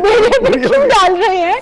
अगर टीम एकदम से उम्मीद लगाई थी मैंने, तो मेरी टर्म याद है जो मैंने लास्ट टाइम यूज की थी जब T20 खेल रहे थे पाकिस्तानी टीम, और वो क्या टर्म थी जो दर दर करके विकेट्स गिर रही थी, वो ऐसी हुआ जैसी फवाद आउट हुए तो फिर दर दर विकेटें गिरती रही आपके मुताबिक, जैसे होता है पाकिस्तान के साथ। 9 आउट हो चुके हैं, 261 पे 9th विकेट भी शाहीन शाह भी आउट हो गए। अब सिर्फ 1 विकेट बाकी है, लेकिन अभी टाइम है कम से कम बाकी है या नहीं, मेरा कंसर्न भी जी उम्मीद बाकी है। अब तो नहीं है, अब तो खत्म हो गई उम्मीद। मतलब इतना टाइम आप इसमें डिपेंड नहीं कर सकते। एक भी मेन बैट्समैन होता तो वो चांस था। शाहीन आफरीदी और नसीम शाह जी अभी खेल रहे हैं, मतलब नसीम शाह और शाहीन आफरीदी अभी बैटिंग करें, लेकिन ये क्योंकि बॉलर्स हैं। अब मैं आपको एक रिक्वेस्ट करूंगी, ये क्रिक इन्फो बंद कर दें। मतलब मैं आपको बता रही हूँ कि पाकिस्तान मैच यहाँ से तो अपडेट्स मिल रही है, सारी अपडेट्स तो मिल रही है, लेकिन बंद कर दें आप अपनी। इसका मतलब है उम्मीद साइड पे कर दें, और जब उम्मीदें भर नहीं आती है ना तो बहुत दुख होता है। एक चीज तो इंतहाई तकलीफ होती है कि जब आपकी उम्मीद पूरी ना हो, जब वादा पूरा ना हो, जब आपके साथ किया गया प्रॉमिस जो है वो बर ना आए। नहीं, वो उसके ऊपर बात करते हैं अभी। एक वादा जो फवाद आलम के बारे में मैं कहा था कि वो कह रहे थे कि मैं परफॉर्म करके दिखाऊंगा न्यूजीलैंड में। उन्होंने एक चीज तो कर दी है। अच्छा, एक वादा पूरा हो गया, उनकी हो गई पूरी। देयर इज दिस होप कि वादे पूरे हो जाएंगे। लॉन्गेस्ट स्टे एट विकेट भी उन्होंने रिकॉर्ड बना दिया पाकिस्तान की तरफ से। आउट हुए, अच्छा खेले वो। इसके साथ जो जिसने उन्होंने टाइम स्पेंड किया विकेट पे, बड़े इत्मीनान से खेलते रहे। और अगर भी एक भी और बैट्समैन के साथ वक्त दे देता तो मेरे ख्याल में पाकिस्तान और ज़्यादा अच्छा खेल सकता था। लेकिन खैर एनीवेज कोई बात नहीं। पाकिस्तान की टीम की परफॉर्मेंस में हमने ये देखा है कि अप्स एंड डाउन्स आते रहते हैं। अनप्रेडिक्टेबल साइड है पाकिस्तान की टीम, अच्छा खेलती है, कभी बुरा खेलती है। और अक्सर हम यही कहते हैं कि पाकिस्तान अक्सर जो मैच हारती है वो अपनी बुरी कारकर्दगी पर हारती है, अगली टीम अगर ना भी इतना अच्छा खेले। अच्छा, मैं बहुत से स्पोर्ट्स एनालिस्ट को भी सुन रही थी, कुछ आर्टिकल्स भी पढ़ रही थी, और ज़्यादातर लोग यही कह रहे हैं कि it's not about team, it's not about it's potential और प्रैक्टिस, इट्स अबाउट मैनेजमेंट। कि मैनेजमेंट किस तरह से की जा रही है, सबसे बड़ा सवाल या निशान उसके ऊपर लग रहा है। बहरहाल जी, मूविंग ऑन और अगली खबर की तरफ चलेंगे। मैनेजमेंट की वो भी बात है वैसे, जब अगली खबर आ रही है आपकी। हाँ, वो भी मैनेजमेंट के इश्यूज हैं जी। पंजाब का हम जिक्र कर रहे हैं, और पंजाब में पंजाब का दिल, पाकिस्तान का दूसरा बड़ा शहर लाहौर, सफाई के दावे धरे रह गए हैं। शहर के मुख्तलिफ इलाकों से कचरा नहीं उठाया जा रहा, बदबू और ताफुन फैल रहा है, और जिस एरिया में आप चले जाएं आपको कूड़ादानों के इर्द गिर्द ढेर नजर आएंगे कचरे के, और कूड़ादान भी भरे हुए। अच्छा, आपको ये भी देखा है मैंने, मैं 2 दिन से ये नोट कर रहा था कि कहीं पर राउंड अबाउट पे अगर कंटेनर पड़ा हुआ है ना, तो वहाँ राउंड अबाउट या फिर इसके अलावा जो यू टर्न्स होते हैं सड़कों पर और इलाकों में, जो गली मोहल्ले हैं वहाँ पे आपके पास जगह नहीं है यू टर्न लेने की, क्योंकि वो यू टर्न की पूरी जगह पर कंटेनर के बाहर उबलता हुआ ये जो सफाई का कचरा सारा पड़ा हुआ है, वो इतना ज्यादा कि रोड ब्लॉक हो रही है और लोगों की ट्रैफिक भी इससे मुतासिर हो रही है। इतना ज्यादा कचरा इस वक्त लाहौर की सड़कों पर हम देख रहे हैं। बिल्कुल, वज़ीर आला ने इस हवाले से नोटिस भी लिया, लेकिन वो काम ना आया। अहम शहर सड़कों, चौराहों, गली मोहल्लों में गंदगी के ढेर नजर आ रहे हैं, और अब तक सूरत हाल की गूंज जो है वो पंजाब असम्बली तक भी पहुंच गई, जहां पर स्पीकर पंजाब असम्बली चौधरी परवेज़ इलाही ने हुकूमत को सफाई के इंतजाम बेहतर करने की हिदायत कर दी हैं। अब मामला ये है कि कॉन्ट्रैक्ट खत्म हो गया। वो जो 2 कंपनीज लाहौर को साफ रखे हुए थी, ओसपाक और अलबैराक, अब 31 दिसंबर को उनका कॉन्ट्रैक्ट बिल्कुल ही खत्म हो जाएगा। लेकिन कॉन्ट्रैक्ट खत्म होने से पहले भी उन्होंने काम करना छोड़ दिया, जो पूरे इंसिडेंट। लेकिन जिस तरह से काम छुड़वाया गया, LWMC ने जिस तरह से अटैक किया वहां पर जाके दफ्तरों में टर्किश कंपनीज के, और वहां पे सामान भी जब्त किया, लेकिन वो कोर्ट की तरफ से वापस सामान दिलवाया गया उनको। एक चीज और है कि जो दावे बड़े किए थे LWMC ने 4-5 दिन पहले जब हमारी बात हुई LWMC के एक स्पोक्स पर्सन से, तो उन्होंने कहा जी कि मैं टारगेट देता हूं 3 दिन में 25 दिसंबर से पहले ही मैं सारा कचरा लाहौर का बैकलॉग उठा दूंगा और ये हो जाएगा। जबरदस्त काम कर रहे हैं हम, 3 दिन का टाइम दे दें हमें। अब इस वक्त 10 दिन हो गए हैं, लाहौर के जो हालात हैं सबके सामने हैं। लाहौर में कभी ऐसे मनाजिर हम नहीं देखे, हिस्ट्री में लाहौर में इतना कचरा कभी सड़कों पर नहीं था। फॉर अ डेकेड मुझे लगता है कि बड़ा क्लैरिटी, उससे भी पीछे चले जाएं आप, तभी भी लाहौर में ये हालत कभी नहीं, इतना बुरा हाल नहीं था। लोग क्या कह रहे हैं, लाहौरी इस हवाले से क्या पॉइंट ऑफ व्यू रखते हैं, वो आपको सुनवाते हैं। मैं गवर्नमेंट का कूड़ा चुकना कोई चुकते ही नहीं पे, गलियां भरियां पईयां सारियां, बस एनजी यार गली देखो भरी पई, बस कोई भी नहीं आ रहा जी। 4-4 दिन तक कूड़ा पड़ा रहता है, कोई उठाने वाला नहीं है। जैसे पहले होता था सफाई का ख्याल रखा जाता था, बिल्कुल ख्याल नहीं रखा जा रहा। उठाने वाले नहीं आते तो गंदगी जाहिर बात है फैलनी है। बहुत दिन हो गए जी, सन तो घुमत नजर नहीं आ रही, कूड़े ही नजर आ रहा। Sir, Shadbagh area scanner scheme में मेरा घर है, वहाँ पे इतने हालात ख़राब हैं कूड़े के कि आप देख नहीं सकते। वहाँ पे पूरा जो रोड है वो हमारा पूरा ब्लॉक हुआ है इस गंद की वजह से। कितने एक्सीडेंट हो रहे हैं वहाँ पे इस कूड़े की वजह से, शाम के टाइम नज़र नहीं आ रहा वहाँ पे। हमें एक और शिकायत है, ये जो हमारा बाग था इसको उन्होंने जंगल बना दिया। एक अच्छी खासे पार्क को जिसमें हमारा बैठने का, वॉक करने का, चलने फिरने का इंतज़ाम था, 8 से 9 करोड़ रुपया लगा दिए, 700 पौधे लगाए, एक पौधा 1.25 लाख में पड़ा, जो 200, 250, 300 रुपये में हम घर में लगाते हैं। तो ये पार्क की तरह तवज्जो दिलवा दें, बड़ा मेहरबानी। भगवानपुरा उत्थे भी यही सूरत हाल है, जो इत्थे है कूड़ा नहीं चुग रहा है। शुमाली लाहौर हो, अंदरून लाहौर हो, पोश इलाके हो, गुलबर्ग के हालात गुलबर्ग के इलाके जैसे आप जिक्र कर रहे हैं, ये सूरत हाल है ऑब्वियसली। इस पर हम बात करेंगे। हमारे साथ GM operations LWMC Suhail Malik साहब मौजूद हैं। अस्सलाम वालेकुम मलिक साहब। जी वालेकुम सलाम। बहुत शुक्रिया सुहेल साहब वक्त देने के लिए। LWMC की प्राइम रिस्पॉन्सिबिलिटी है लाहौर को साफ सुथरा रखना है। जैसे लाहौर के बासी दुहाइयां दे रहे हैं कि हर जगह पर कूड़े के ढेर लगे हुए हैं और कूड़ा उठाया नहीं जा रहा। वादा तो किया गया था कि जल्द अज जल्द इस पर कार्रवाई होगी, लेकिन फिर क्या हुआ?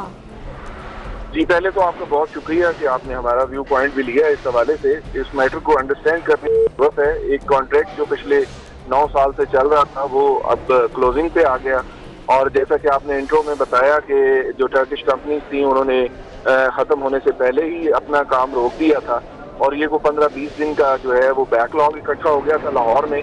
तो LWMC को इसमें इंटरवेन करना पड़ा, और पहला स्टेप हमारे लिए ये था कि जो गली महल्ले हैं वहाँ से वेस्ट को रिमूव किया जाए। तो मैं आपको ये बताता चलूँ कि पिछले 5-6 दिन के अंदर तकरीबन 30,000 टन से ज्यादा वेस्ट जो है वो कलेक्ट करके डेजिग्नेटेड साइट पे भेजा गया। एज यू नो के कुछ कॉम्प्लिकेशंस भी हैं इस मैटर में, दैट्स व्हाई हमें मशीनरी जो है वो इस्तेमाल करने की इजाज़त नहीं है। मलिक साहब, आपने ये जो जिक्र किया अभी कि मशीनरी इस्तेमाल करने की इजाज़त नहीं है, वो मशीनरी थी ऑज़पाक और अल-बराक की जो कि आप इस्तेमाल करना चाहते थे, वो कोर्ट ने कह दिया उनको वापस कर दें।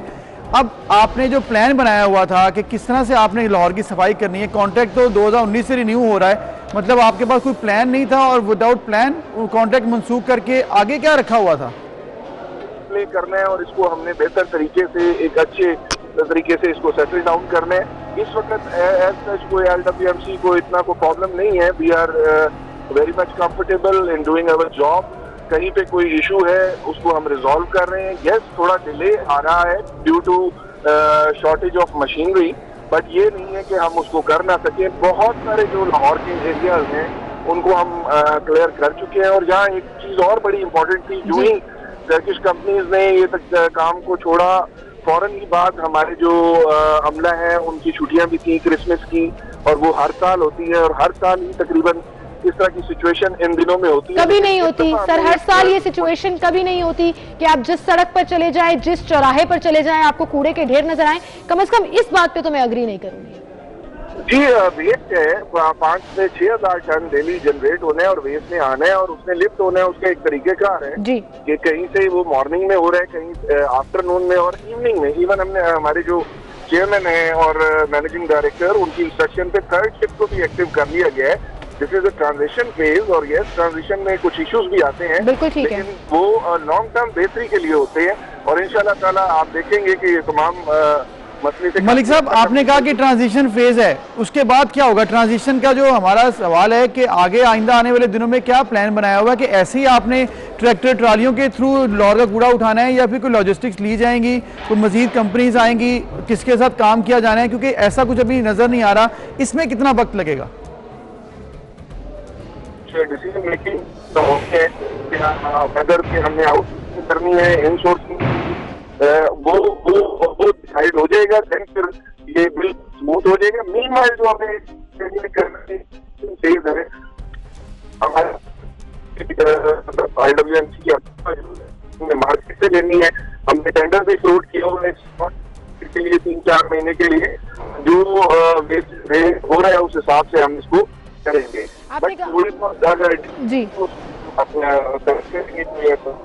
सही, आपने कहा कि टेंडर्स भी कोट किए हुए हैं और इसके साथ साथ बाकी सिचुएशन को भी देखा जा रहा है, लेकिन 6,000 टन पर डे आपने बताया कि लाहौर में कूड़ा जनरेट होता है जिसको इकट्ठा किया जाता है।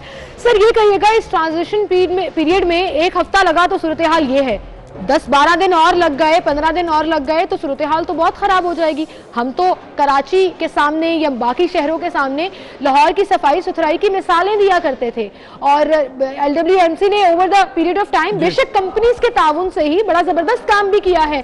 तो ये एक्सपेक्टेशन बरकरार रहेंगी 2021 में, या अभी बहुत टाइम लगेगा वापस आने में, ट्रैक पर आने में?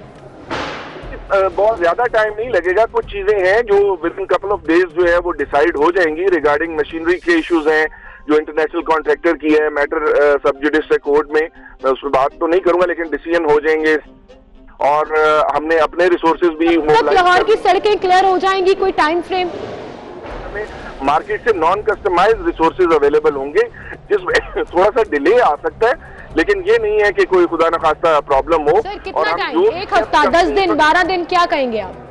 लिया जा रहा है वो लाहौर के शहरियों की बेहतरी के लिए लिया जा रहा है, ताकि एक साफ सुथरा माहौल प्रोवाइड किया जाए। मैं फिर ये करूंगा कि आप अपनी टीम्स को हमारी डेजिग्नेटेड साइट पे भेजें, वहाँ चेक कराएं कि कितना वेस्ट ट्रांसफर किया जा रहा है लाहौर वेस्ट मैनेजमेंट की वजह से, लाहौर की मतलब एफर्ट्स। मलिक साहब, आपकी बात ठीक है कि आप कह रहे हैं कि हम कर रहे हैं, लेकिन जो सवाल सिमल भी कर रही है, हम भी कर रहे हैं कि जो बैकलॉग है उसको क्लियर करने में कितना टाइम लग रहा है? आपने कहा 5 से 6 हज़ार तो हम लोग कर लेंगे, बैकलॉग को कितना टाइम लगेगा क्लियर करने में? हम इस हवाले से कुछ आप बता सकते हैं, कुछ डेट, कुछ टाइम के 10 दिन लगेंगे मजीद लाहौर की सड़कें थोड़ा नॉर्मल नजर आएंगी?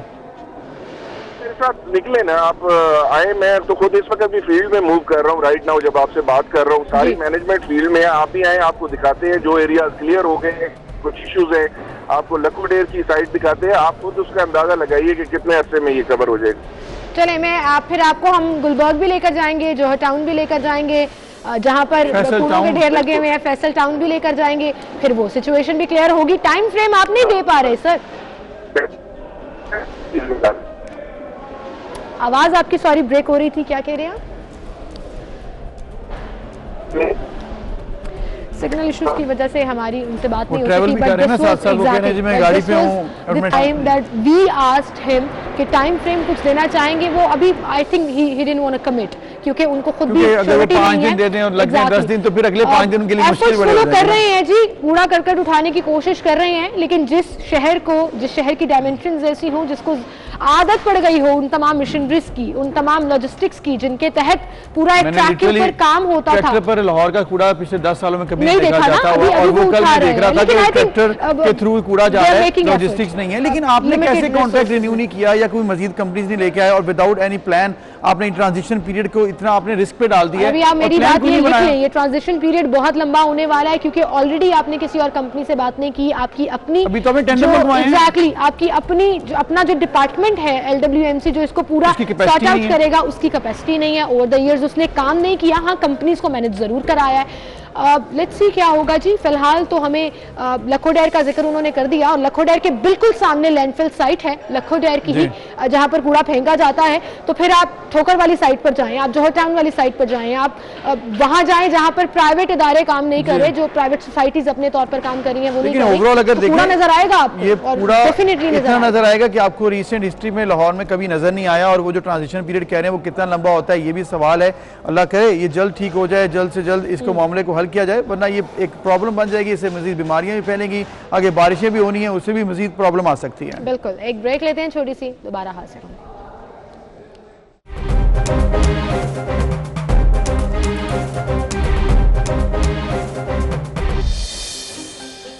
Welcome back. एक बार फिर से आपको खुशामदीद कहेंगे। परेशान नहीं होना, आपने मेरे साथ वाली कुर्सी खाली है। आपके साथ साथ मैं भी उतना ही हैरान हूं जितना आप सोच रहे होंगे कि अबूजर कहाँ चले गए, और ट्रस्ट मी वो मुझे बताकर नहीं गए। ही सेड मैं बस अभी 2 मिनट में आता हूं। तो फिर जाहिर है हमें तो वापस आना था और आपसे मिलना था, तो मैंने कहा ठीक है आप 2 मिनट ले लीजिए, लेकिन 2 ही मिनट लीजिएगा, तब तक मैं आपसे बातें करती हूँ। तो जी हाँ, मैं आपको एक बड़ी पते की फुटेज दिखाने लगी हूँ, एक बड़ी मजेदार बात करने लगी हूँ। खबरदार हो जाएं, होशियार हो जाएं। गाड़ी पार्क करते वक्त आपने इंतहाई एहतियात करनी है। ये है वो वीडियो जिसका मैं जिक्र कर रही हूँ कि एक साहब अपनी गाड़ी पार्क करते हैं, और आप देखिए किस कदर चालाकी से एक लड़का जो पास से गुजर कर गया, उसने उनकी गाड़ी का पीछे वाला दरवाजा खुला छोड़ दिया। अब उस गाड़ी के अंदर बहुत सी चीजें हो सकती हैं, जाहिर है कुछ ना कुछ तो सोचा होगा उस चोर ने। अब कुछ वक्त गुजरता है और वो ड्राइवर साहब जिनकी ये गाड़ी है वो थोड़ा आगे पीछे जब कहीं जाते हैं तो ये लड़का वापस आता है, ये वीडियो में आप देख सकते हैं, और गाड़ी घूम के जो दरवाजा उसने खुला छोड़ दिया था, जो साहब गाड़ी लॉक करके गए तो डेफिनेटली एक दरवाजा खुला हुआ था, वो उससे अंदर एंटर हुआ। गाड़ी में कीमती सामान पड़ा था, लैपटॉप फॉर एग्जांपल, और इस वीडियो में भी अभी आप देखेंगे कि वो लैपटॉप लेकर ही निकला। उसने वो बैग उठाया, दूसरी तरफ से दरवाजा खोला और रफू चक्कर हो गया। तो ये है वो चालाकी जो चोर लगाते हैं, जो नौसरबाज आम नजर आते हैं, कि वो साहब सोच भी नहीं सकते थे कि वो गाड़ी लॉक करके गए हैं और उनकी गाड़ी से सामान चोरी हो जाएगा, और गाड़ी में कुछ जरूरी चीजें पड़ी हो सकती हैं। उनके लैपटॉप में ऑब्वियसली एक तो लैपटॉप चोरी हो गया, डाटा चला गया सारे का सारा, सारी चीजें निकल गई। तो ये वो एक थोड़ा सा अलर्ट था जो मुझे लगा कि मैंने आपको देना है कि आइंदा प्लीज प्लीज प्लीज एहतियात करें। और ये नौसरबाज इस कदर सरगर्म हो चुके हैं। हमारे इर्द गिर्द हम देखते हैं कि आपको समझ ही नहीं आती है एकदम से क्या हुआ और कैसे हुआ। और अबूजर अब आप वापस आ ही गए हैं और मुझे आपका वादा पूरा कर दिया। अच्छा, हुआ ये कि आप ना पिछले घंटे में बार बार ये कह रही थी कि वादा वो क्या जो वफा हो जाए, मुझे ना एकदम क्लिक कर गया कि कल एक वादा कर बैठा था मैं और ऑन स्क्रीन किया था। इतनी जल्दी से आप कैसे ले आए? बस मुझे याद आ गया एकदम, मैंने भागे साथ ही हमारा स्टोर है तो उससे पकड़ के जो है ना वो ब्रेक का फायदा उठाते हुए नहीं जाते। वादा कोई वफा भी हो जाता है और अगर कोई आपसे वादा करे तो पूरा करने की कोशिश करनी चाहिए। अगर वो बार बार याद भी करा रहा हो तब भी कोशिश करनी चाहिए। जिन लोगों ने अभी ज्वाइन किया है उनको मैं बताना चाहूंगी कि कल हम लोग किन्नू के फायदे और माल्टे के फायदों पे बात कर रहे थे, तो एकदम खबर पढ़ते पढ़ते अक्सर ऐसा होता है, हम भी इंसान हैं, हमारा भी दिल करता है, मेरा दिल किया कि मैं ऑरेंज जूस पीऊं, तो मैंने अबूजर से ऑन स्क्रीन वादा लिया और फिर उसके बाद आपको फायदे बताए थे तो दिल तो करना पड़ा कि आपने उसके बाद सोशल मीडिया के ऊपर बहुत से लोग मैसेज करके पूछ रहे थे अबूजर ने आपको जूस पिलाया, अबूजर ने आपसे जो वादा किया था वो पूरा किया, तो इट केप्ट मी थिंकिंग कि मुझे आज तो अबूजर ने नहीं पिलाया। हाँ, वो तो असल में कल तो मैं बस हम लोग अपनी मीटिंग्स में और उसके बाद फिर बाय फील्ड में निकल गए। थैंक यू सो मच जी, मेरा ऑरेंज जूस आ चुका है जो कि मैं डेफिनेटली और इसके फायदे तो वैसे ही बड़े हैं, वो तुमने कल बता दिए हैं, लेकिन इसके साथ साथ एक चीज जरूर जो कि अगर कोई गवर्नमेंट या कोई इदारा किसी से वादा करे वो जरूर पूरा करे, कोई दोस्त किसी दोस्त से वादा करे जरूर पूरा करे, क्योंकि यही जरूरी होता है और आपका ट्रस्ट जो है वो डेवलप होता है। बिल्कुल इंटरेस्ट डेवलप होता है और अब जरा सीरियस काम भी कर लें, और सीरियस काम से हमारी मुराद वो तमाम खबरें, वो तमाम इंफॉर्मेशन, वो तमाम एंगल्स, डिफरेंट स्टोरीज के आप तक पहुँचाना जिससे आप देखकर कुछ सीख सकें, कुछ अवेयरनेस आ सके लोगों में। अफसोस तो होता है ऐसी खबरें देते हुए, परेशानी भी बहुत होती है, और आप यकीन जानिए कि कल जब मैं वो लाहौर की मोहनलाल वाली स्टोरी डिस्कस कर रही थी, सारा दिन दिल बड़ा अपसेट रहा कि एक 7 साला बच्ची को उसके चचाजाद ने ज्यादती का निशाना बनाया। अभी हम उस चीज से बाहर नहीं निकले थे मेंटली। फिर एक और इंसिडेंट हो गया फारूकाबाद, बड़ा अफसोसनाक वाकया और इतना दिलखराश वाकया। कल भी मैंने यही कहा था कि हमारे पास वो वर्ड्स कम हो जाते हैं कि हम अपने अफसोस, अपने दुख का, अपने रंज का इजहार कैसे करें। एक और इंतहाई अफसोसनाक वाकया कल पेश आया जो फारूकाबाद में एक मसीह फैमिली थी, उस पर क़यामत उस वक्त टूटी जब वो रिक्शे में सवार होकर एक शादी से वापस घर आ रहे थे कि फतेहपुर गांव के करीब 3 डाकुओं ने उन्हें रोका। अच्छा, लूट मार तो वो करते रहे, ये तो डाकू करते हैं, लेकिन इसके बाद जो उन्होंने किया वो इंतहाई दर्दनाक था। वालिदैन को रस्सियों से उन्होंने बांधा, उनके सामने उनकी जवान साल बेटी को बेआबरू कर दिया। लाचार बाप की मुद्दत में मुकदमा तो दर्ज कर लिया गया है, आरपीओ शेखुपुरा ने इसका नोटिस भी ले लिया है और डीपीओ से रिपोर्ट भी तलब कर ली है। डीपीओ शेखुपुरा गुलाम मुबशर मैकन का ये भी कहना है कि मुल्जिमान की गिरफ्तारी के लिए टीमें तश्कील दे दी गई हैं और मुल्जिम बहुत जल्द शिकंजे में आ जाएंगे। अच्छा, इस पूरे बैक साइड पर अगर हम देखें तो इंसिडेंट्स में पुलिस एक्टिव होती है, मुल्जिमान गिरफ्तार भी हो जाते हैं, बड़ी क्विक कार्रवाई भी की जाती है, लेकिन सवाल फिर यही है कि हम एज सोसाइटी किधर हैं। ये इतना दिलखराश वाकया कि एक तो एक मासूम बच्ची के साथ ज्यादती की गई और वो भी उसके माँ बाप के सामने, बच्चों के सामने एक माँ को रेप किया जाता है। इस तरह के इंसिडेंट्स आ रहे हैं। अल्लाह माफ़ करे, अल्लाह ताला हमारे हालों पर रहम करे कि अब तो लगता है कि इस सोसाइटी में कदम बाहर निकालना। हमें ऐसे लगता है कि इस पर बड़ी डिबेट होनी चाहिए, बड़ी ज़्यादा बात होनी चाहिए, क्योंकि इसके लिए ये ज़रूरी इसीलिए है क्योंकि अगर आप साइकोलॉजिकली, कल्चरली इसके ऊपर बात नहीं करेंगे, इसका हल नहीं तलाश करेंगे, तो फिर आप एक मुजरिम को उसको सज़ा तो दिलवा देंगे, लेकिन फिर एक और मुजरिम सामने आ जाएगा। इसकी वजह से क्या होगा कि हमारे माशरे में जो नासूर हैं, ये दरिंदे जो हैं इसी तरह फैलते रहेंगे, इसी तरह फिरते रहेंगे, हल नहीं निकलेगा। अब प्रॉब्लम ये है कि हमने कैसे इस तमाम सिचुएशन को हल करना है। पुलिस अपनी तो कार्रवाई कर रही है, पुलिस ने मुल्जिम को पकड़ना होता है, चालान पेश करना होता है, अदालत में कार्रवाई होती है, लेकिन फिर आ जाता है मामला पार्लियामेंट का। पार्लियामेंट ने कानून कैसे बनाने हैं, पार्लियामेंट ने किस तरह से इस पर काम किया है, पार्लियामेंट ने क्या चेंजेस लेके आई हैं, स्पीडी ट्रायल के लिए हम क्या कर रहे हैं, क्रिमिनल जस्टिस सिस्टम के लिए हम क्या काम कर रहे हैं कि अगर हम कुछ सज़ा दिलवाते हैं किसी को तो फिर वो एक एग्जाम्पल सेट हो जाए लोगों के लिए कि दोबारा ऐसे ना हो। क्योंकि ऐसे भी हमने देखा कि एक मुजरिम निकला जेल से निकला अपनी सज़ा पूरी करके मुजरिम, और उसके बाद क्या हुआ, उसने फिर से वो रिपीट किया। आपको कसूर वाला इंसिडेंट याद है जी? कसूर में भी ऐसे ही हुआ था, वो मुल्जिम ऑलरेडी रिकॉर्ड याफ्ता था। आप मोटरवे रेप केस का जिक्र कर लें, आबिद मलिक पहले ऑलरेडी रिकॉर्ड याफ्ता था। पत्तोकी वाला जो मुलजिम था उसने इवन अपनी भाभी की टांगे तोड़ी थी और अपनी चची को कत्ल भी किया हुआ था, वो भी रिकॉर्ड याफ्ता था। और कल मैं एक अफसोसनाक वीडियो अबुजर सोशल मीडिया के ऊपर देख रही थी। डेफिनेटली वो वीडियो हम चला नहीं सकते थे, कुछ एथिक्स हैं, कुछ हमारे अपने रूल्स भी हैं जिसमें हम आइडेंटिफाई नहीं करते, उन लोगों की शक्लें नहीं दिखाते, बच्चों की खास तौर पर। तो कसूर में एक 7-8 साल का बच्चा, सोशल मीडिया पर ये वीडियो वायरल थी जिसमें वो बता रहा था कि उसे एक लड़का खींच कर लेकर जा रहा था और उसको इस तरह से टच कर रहा था कि उसके ट्रिगर्स एकदम से ना वो उसको समझ आ गई कि ये क्या हो रहा है। वो बच्चा समझदार था, उसने चीखो पुकार मचा दी और उसका बाप आ गया और उसको बचा लिया।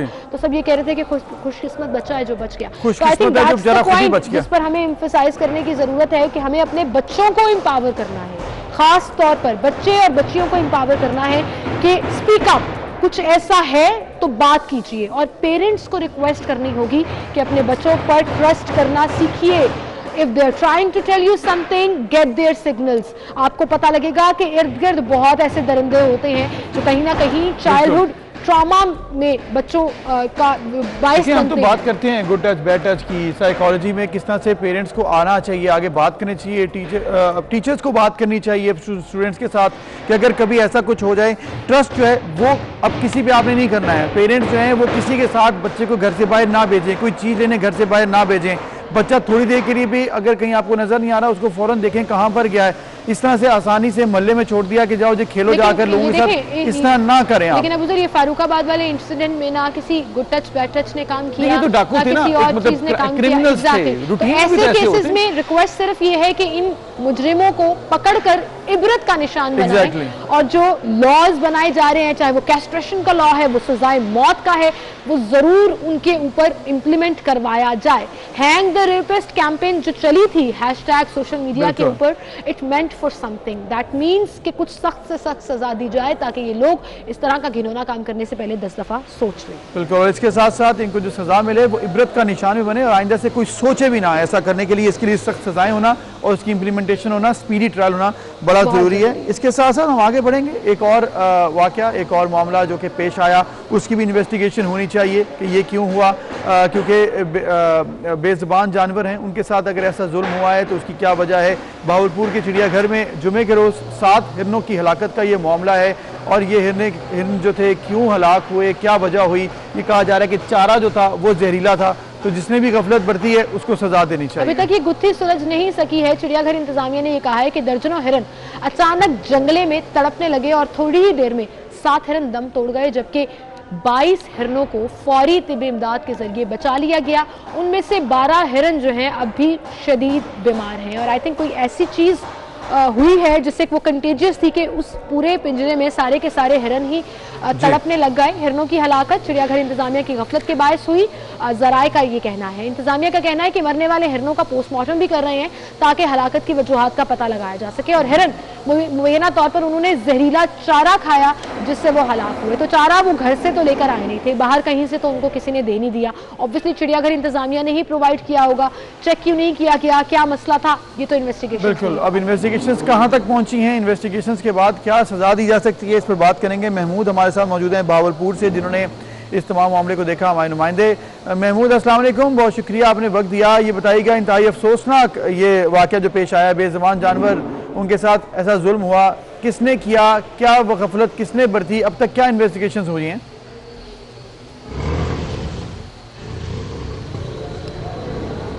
जी महमूद, आप सुन पा रहे हैं हमें? अभी उन्होंने इशारा किया था कि उनको आवाज़ नहीं आ रही। मैं चाहूँगी कि अली हमारे जो प्रोड्यूसर हैं काइंडली इसको चेक कर लें। महमूद हमारे साथ मौजूद होंगे भावलपुर से। और एक और चीज़ जो मुझे हैरान कर रही है कि ये जो हिरन थे ना, ये कोई आम नस्ल के नहीं थे, ये नायाब नस्ल के चीतल उन्हें कहा जाता है और इनकी मालियत तकरीबन बनती है 10 लाख रुपए। और फिर मीडिया पर जब खबर चली तो फिर हुकूमती मशीनरी जो है वो हरकत में आई। और अदरवाइज तो शायद अगर ये हम स्टोरी हाईलाइट ना करते तो ये अबुजर मामला रफा दफा हो जाता और शायद खामोशी से उसको दफना देना था और किसी ने बात भी नहीं करनी थी। तो महमूद से हम जानते हैं एक बार फिर कि क्या इस वक्त सूरत हाल है। महमूद, इंतहाई अफसोसनाक ये वाक़या, बेजान जानवरों के साथ ऐसा जुल्म के अभी तो इन्वेस्टिगेशन खैर जारी हैं, कहाँ तक पहुँची हैं? जो हलाकत हुई है इन हिरनों की, क्या वजह सामने आई अब तक, कहाँ तक तहकीकात पहुँची हैं? जी, मुअज़्ज़म तहक़ीक़ात के हवाले से तो मैं आपको ये बताना चाहूँगा कि चीफ़ मिनिस्टर और मिनिस्टर लाइफ स्टॉक जो है पीर शमसाम बुखारी साहब मिनिस्टर वाइल्ड लाइफ जो है, उन्होंने इसका नोटिस भी लिया और नोटिस लेने के फ़ौरन बाद जो आपके लाहौर के चिड़ियाघर के क्यूरेटर भी हैं, इंचार्ज भी हैं, शफकत साहब काफ़ी अर्सा रहे और आजकल बड़े अफसर हैं, वो भी कॉन्स्टिट्यूट किए गए 2 डॉक्टर्स के साथ कि यहाँ पर जाके आप तहकीकात करें। तो शफकत साहब भावलपुर आए, गो कि उन्होंने मीडिया से बात करने से वो अवॉइड किया, परहेज़ किया कि हम आप बात मीडिया से नहीं करना चाहते, लेकिन हमारे बावसूख ज़राए से जो आपने सवाल किया उसके मुताबिक मतलब जो या यूँ कह लें कि जो मुद्दा निकल रहा है वो यही निकल रहा है कि हिरनों की हलाकत जो हुई है वो जहर की वजह से हुई है। अब सिर्फ कमेटी जो है ये देख रही है कि जहर उन तक पहुँचा कैसे है, जहर देने में चिड़ियाघर का अमला शामिल था या कोई और, क्योंकि उससे एक रोज़ पहले क्रिसमस थी, तो क्रिसमस में भी बच्चों की बहुत ज़्यादा तादाद और मुकामी सियाहों की बहुत ज़्यादा तादाद बावलपुर चिड़ियाघर में आई थी और उनसे भी कोई चीज़ बच्चों के खिलाए जाने का इम्कानात बताए जा रहे हैं। लेकिन अच्छा, बच्चों के खिलाए जाने के, लेकिन आप ये भी तो देखें ना, महमूद के बच्चों ने 22 के 22 हिरनों को तो नहीं खिला दिया, एकदम से हिरन तड़पना शुरू हो गए, ऐसा जहरीला मटेरियल बच्चों के पास तो नहीं होगा। तो मुझे तो ये लॉजिक समझ नहीं आ रही है। इन्वेस्टिगेशन तो की जा रही है और जो मर गए उनका पोस्टमार्टम भी हो रहा है, कब तक रिपोर्ट आएगी?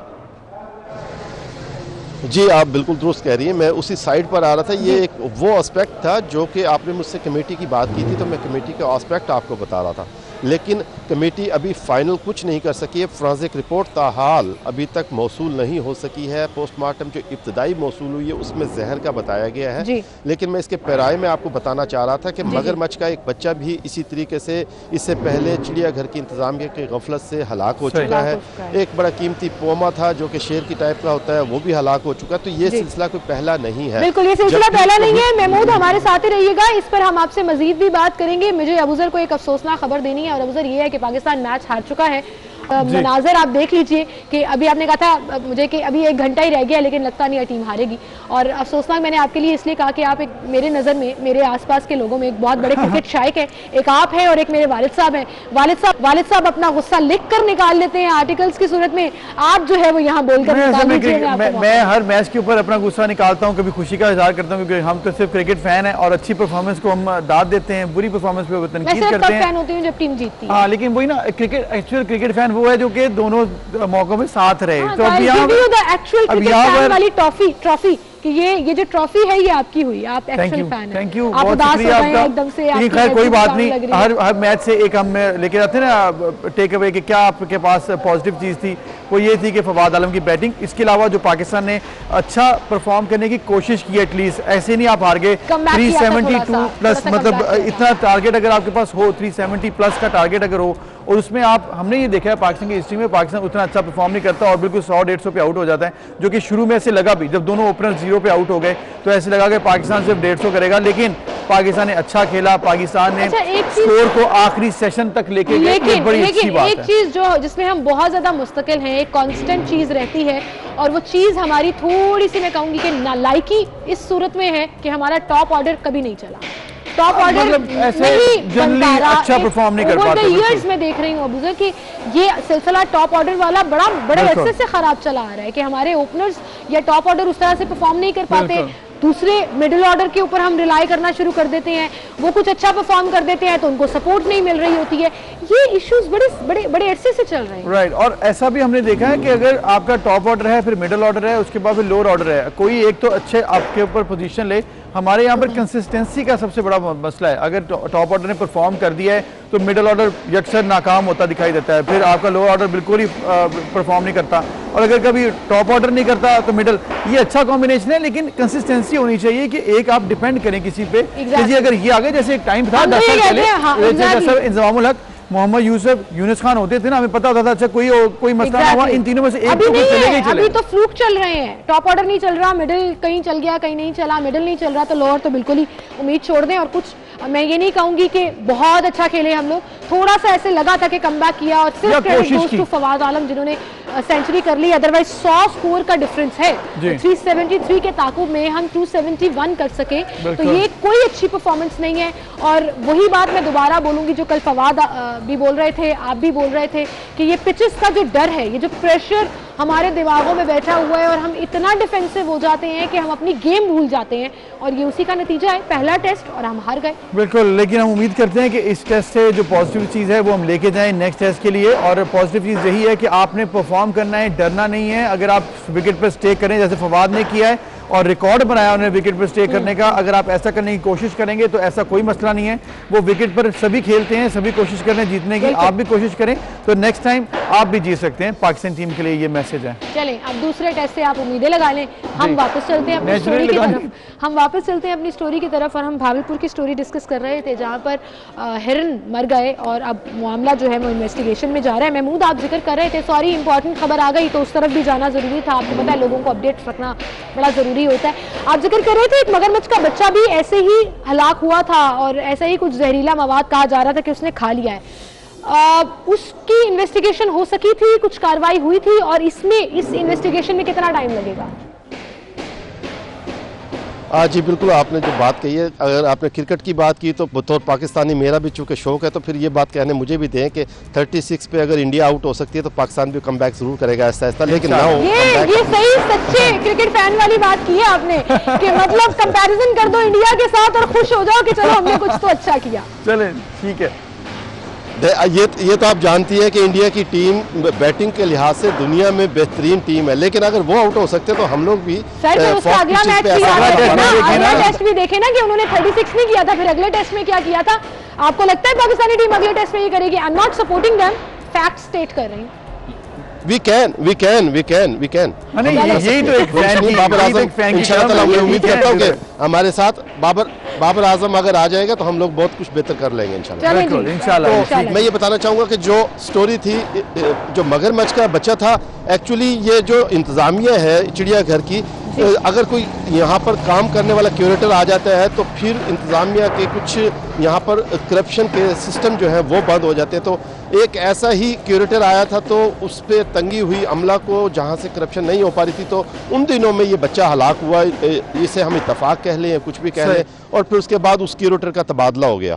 और सेम इसी तरह की स्टोरी इस बार चल रही है। इस बार जो क्यूरेटर है कुछ अच्छा काम कर रहा है तो इस बार फिर से कुछ इस तरह की अलामात मिल रही है, क्योंकि ये नेक्स्ट टाइम ऐसा ना हो इसके लिए इन्वेस्टिगेशन होनी चाहिए। और कह रहे, उन्होंने कहा कि ये फैक्ट्स हैं, तो आई थिंक कि इसको इस एंगल से भी इन्वेस्टिगेट किया जाना चाहिए। किसी की अजारादारी नहीं चलनी चाहिए, और जहां पर लाखों मतलब अगर कोई साजिश है तो वो भी पता लगे, अगर किसी ने इंटेंशनली किया है तो भी पता लगे, और अगर गलती से हुआ है तो फिर आइंदा से ऐसा ना हो, ऐसी गलतियां ना हो, बेज़ुबान जानवरों के साथ ऐसा जुल्म ना हो। हमारी ये दुआ है और हमारी इंतजामिया की कोशिश भी होनी चाहिए कि ये मेक श्योर करें कि तमाम मामले को हल किया जाए, इन्वेस्टिगेशंस कंप्लीट हो। बहुत शुक्रिया महमूद, आपने हमें तमाम डिटेल से आगाह किया। बिल्कुल, बहुत शुक्रिया महमूद जी, आप हमारे साथ मौजूद थे। हम सिर्फ इतना सा कहना चाहेंगे कि इस तरह की इन्वेस्टिगेशंस और इस तरह के स्कैंडल्स जो हैं वो हुकूमत के ऊपर नहीं जाते, वो सिस्टम के ऊपर नहीं जाते, वो इंडिविजुअल लेवल के ऊपर, इंडिविजुअल कमेटियों के ऊपर ही जाते हैं। तो I think fair and square तरीके से अगर इन्वेस्टिगेशन होगी तो सिचुएशन क्लियर भी हो जाएगी और आइंदा बचा भी जा सकता है। एक ब्रेक लेते हैं, फिर मिलेंगे।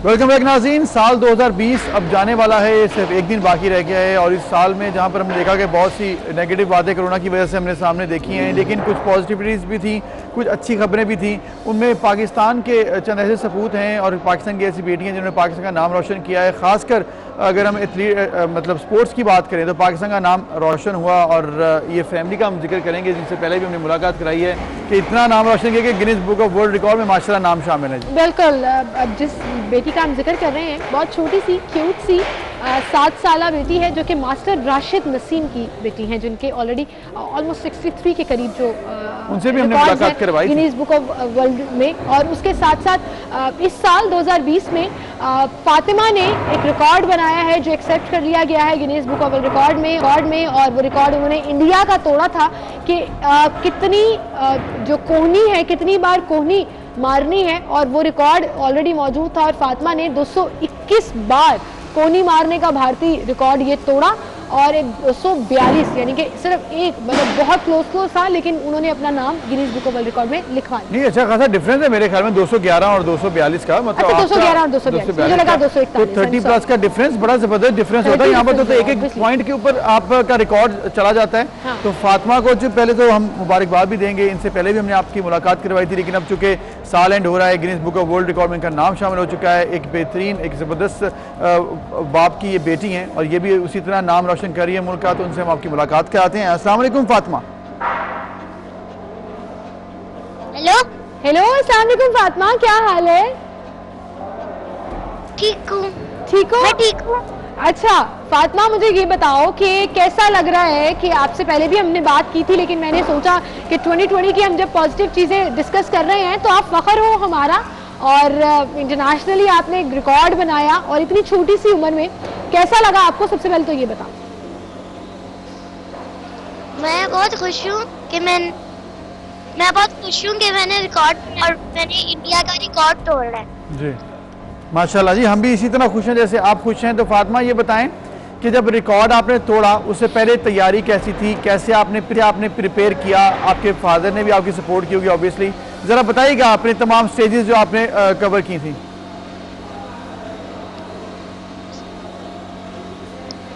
सर दोबारा बोलिएगा। फातिमा, मतलब जब आपने ये रिकॉर्ड जब तोड़ा है उससे पहले की जो तैयारी थी, जो प्रिपरेशन थी, जो आप तैयारी करते थे इस टाइटल के लिए, उस बारे में बताइएगा।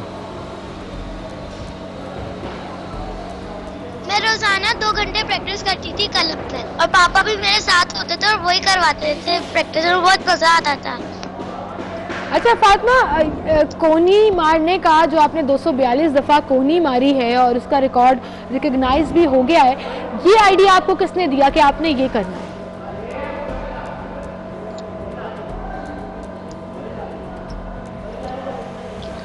फातिमा, आवाज आ रही है जी? ये आइडिया किसका था कोनी मारने वाला? ये आइडिया पापा का था। पापा का था, और आपने कहा कि हाँ ठीक है मैं करती हूँ, ये मुझे हो जाएगा मेरे से। जी, मैं पापा को बोला मैं कर लूंगी, मेरे से हो जाएगा। अच्छा, कम उम्र तरीन मार्शल आर्टिस्ट चाहिए। अच्छा, कम उम्र तरीन यानी कि सबसे छोटी, ऐसे कहते हैं ना कि वन ऑफ दोज जो मार्शल आर्ट्स करते हैं। तो फातिमा मुझे ये बताओ कि अपने आप को स्ट्रॉन्ग महसूस करते हो कि मैं एक्सरसाइज भी करती हूँ, मुझे मार्शल आर्ट्स आते हैं और मैं किसी से नहीं डरती? जी, मैं अपने आप को स्ट्रॉन्ग भी महसूस करती हूँ और वैसे भी मैं स्ट्रॉन्ग। ज़बरदस्ती, माशाल्लाह। फातिमा ये बताएं कि आप चूँकि कोनी के अंदर स्पेशल हो गई इतनी ज़्यादा, आपने 242 बार कोनी मारने का रिकॉर्ड बनाया है, इसके अलावा किस किस में आप मार्शल आर्ट में आप ट्राई कर रही हैं, कोशिश कर रही हैं, और कौन सी इसमें जॉनरास हैं, किस तरह से प्रैक्टिस कर रही हैं, बाकी भी कोई बताइएगा पॉइंट्स। मैं मार्शल आर्ट में सब चीजें सीखती हूँ और मुझे फाइट का भी बहुत शौक है, जैसे कि मैं मार्शल आर्ट में पंचेस सीखती हूँ, एल्बो स्ट्राइक सीखती हूँ, नंचक्कू सीखती हूँ और सेल्फ डिफेंस सीखती हूँ, किक सीखती हूँ, फ्रंट किक भी सीखती हूँ, नी अप भी सीखती हूँ, बहुत सारी चीजें मार्शल आर्ट में सीखती हूँ। जबरदस्त। आपने कहा कि मुझे फाइट का शौक है, मुझे याद है आपके पापा ने भी हमें यही बताया था, राशिद नसीम साहब ने, कि मैं चाहता हूँ कि मेरी बेटी मार्शल आर्ट की फाइटर बने और उसमें आगे जाएं। अब मुझे ये बताओ कि 2021 में जाहिर है एक दफ़ा रिकॉर्ड बन जाए ना तो फिर आपको, मुझे से कहते हैं ना कि वो आप उस ट्रैक पर आ जाते हो कि मैंने और रिकॉर्ड बनाने हैं, मैंने और अचीवमेंट करनी है। तो आजकल किस चीज़ की प्रैक्टिस कर रहे हो? मैं अभी फाइट की प्रैक्टिस कर रही हूँ, पापा मुझे फाइट की प्रैक्टिस करवा रहे हैं। अच्छा, फाइट की प्रैक्टिस। बेसिकली फाइट का आपका प्लान है। या स्कूल तो इससे मुतासर नहीं होता ना? नहीं, स्कूल नहीं मुतासिर होता इससे। Very nice. पढ़ते रहना आपने, क्योंकि मार्शल आर्ट भी करती हूँ और स्कूल भी और अपनी स्टडी भी मुकम्मल करती हूँ। Very nice. पढ़ते रहना है क्योंकि ये बड़ा ज़रूरी है, और आगे पढ़ने के लिए साथ पढ़ाई करें, साथ अपने ये जो शौक है इसको आप प्रोफेशनली कर रही हैं, इसको पूरा करें। ये बताएं फातिमा कि आगे और किस किस में आपने वर्ल्ड रिकॉर्ड तोड़ने हैं, माइंड में क्या रखा हुआ है? अब आपने कोनी का तो रिकॉर्ड तोड़ दिया, मजीद कौन कौन से आपने टारगेट सेट किए हुए हैं अगले साल के लिए? मैं पंचेस में तोड़ूंगी, किक्स में तोड़ूंगी, नी स्ट्राइक में तोड़ूंगी और ब्रेकिंग में तोड़ूंगी, इंशाल्लाह। बहुत सारी चीजें हैं और लंच भी। अच्छा फातिमा, मुझे एक बात बताओ, आप इतने कॉन्फिडेंस के साथ बोल रहे हो, मैं ये रिकॉर्ड भी तोड़ूंगी, मैं वो रिकॉर्ड भी जरूरी होता है। अगर किसी से आपकी लड़ाई हो गई तो ऐसा तो नहीं होगा किसी की हड्डियां पसलियां तोड़ोगे या दांत तोड़ोगे? ऐसे कभी फील आई कि अब मैं इतनी स्ट्रांग हूँ, मुझसे कोई नहीं लड़ सकता और मैं जवाब दे सकती हूँ? पापा सिखाते हैं कि लड़ना नहीं चाहिए किसी के साथ भी। बिल्कुल। हाँ नहीं, आपके ये प्रोफेशनल है तो आप प्रोफेशनली इसको देखिए। मजाक कर रही थी। नहीं, पापा आपके सही कह रहे हैं। आप सीमल की बात में ना जाने ऐसी सड़क पे किसी से लड़ पड़े, लेकिन सेल्फ डिफेंस बड़ा जरूरी है। Very important. उसकी रीजन ये है कि जब आप किसी को मार्शल आर्ट सिखाते हैं तो आपको उसको मेंटली ग्रूम करने की जरूरत भी है। तो आपके जो पापा हैं, जो मास्टर राशिद नसीम हैं, बेसिकली वो आपको ये सिखा रहे हैं कि मेंटली कूल एंड काम रहना है और इस चीज को अपनी स्ट्रेंथ के लिए इस्तेमाल करना है ना फातिमा?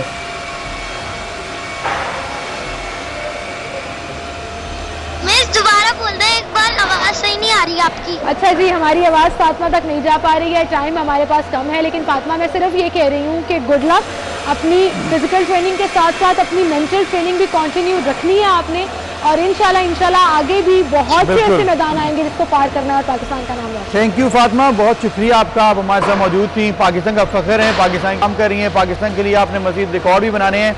और जैसे इन्होंने लंबी एक लिस्ट बताई ना, जो इन्होंने ना, मैं इतना इम्प्रेस हुई। अच्छा, इन्होंने जो एक लंबी लिस्ट बनाई है ना इंशाल्लाह ताला, जिसमें इन्होंने रिकॉर्ड तोड़ने 2021 में, और मुझे लगता है जिस तरह से इनका कॉन्फिडेंस है, जो इनके वालिद की ट्रेनिंग है, ये जरूर इन तमाम रिकॉर्ड्स को तोड़ेंगे इंशाल्लाह। और वो इतनी तेजी से कह रही थी, मुझे लगा कि थोड़ी सी बड़ी होंगी ना तो फिर ये धमकियां भी लगाया करेंगी कि मैं बाजू भी तोड़ सकती हूँ, मैं टांग भी तोड़ सकती हूँ, आई एम अ फाइटर। ये तो मजाक की बातें थी, बट हमारा फख्र है ये लोग, और ऐसे लोगों के लिए हमेशा दुआ करती रहनी चाहिए, और दुआ आप भी करिएगा कि इंशाल्लाह कल हम मिलेंगे, खैरियत से रहे और दिन अच्छा गुजरे। इंशाल्लाह कल मुलाकात होगी। अपना ख्याल रखिए, अल्लाह हाफिज।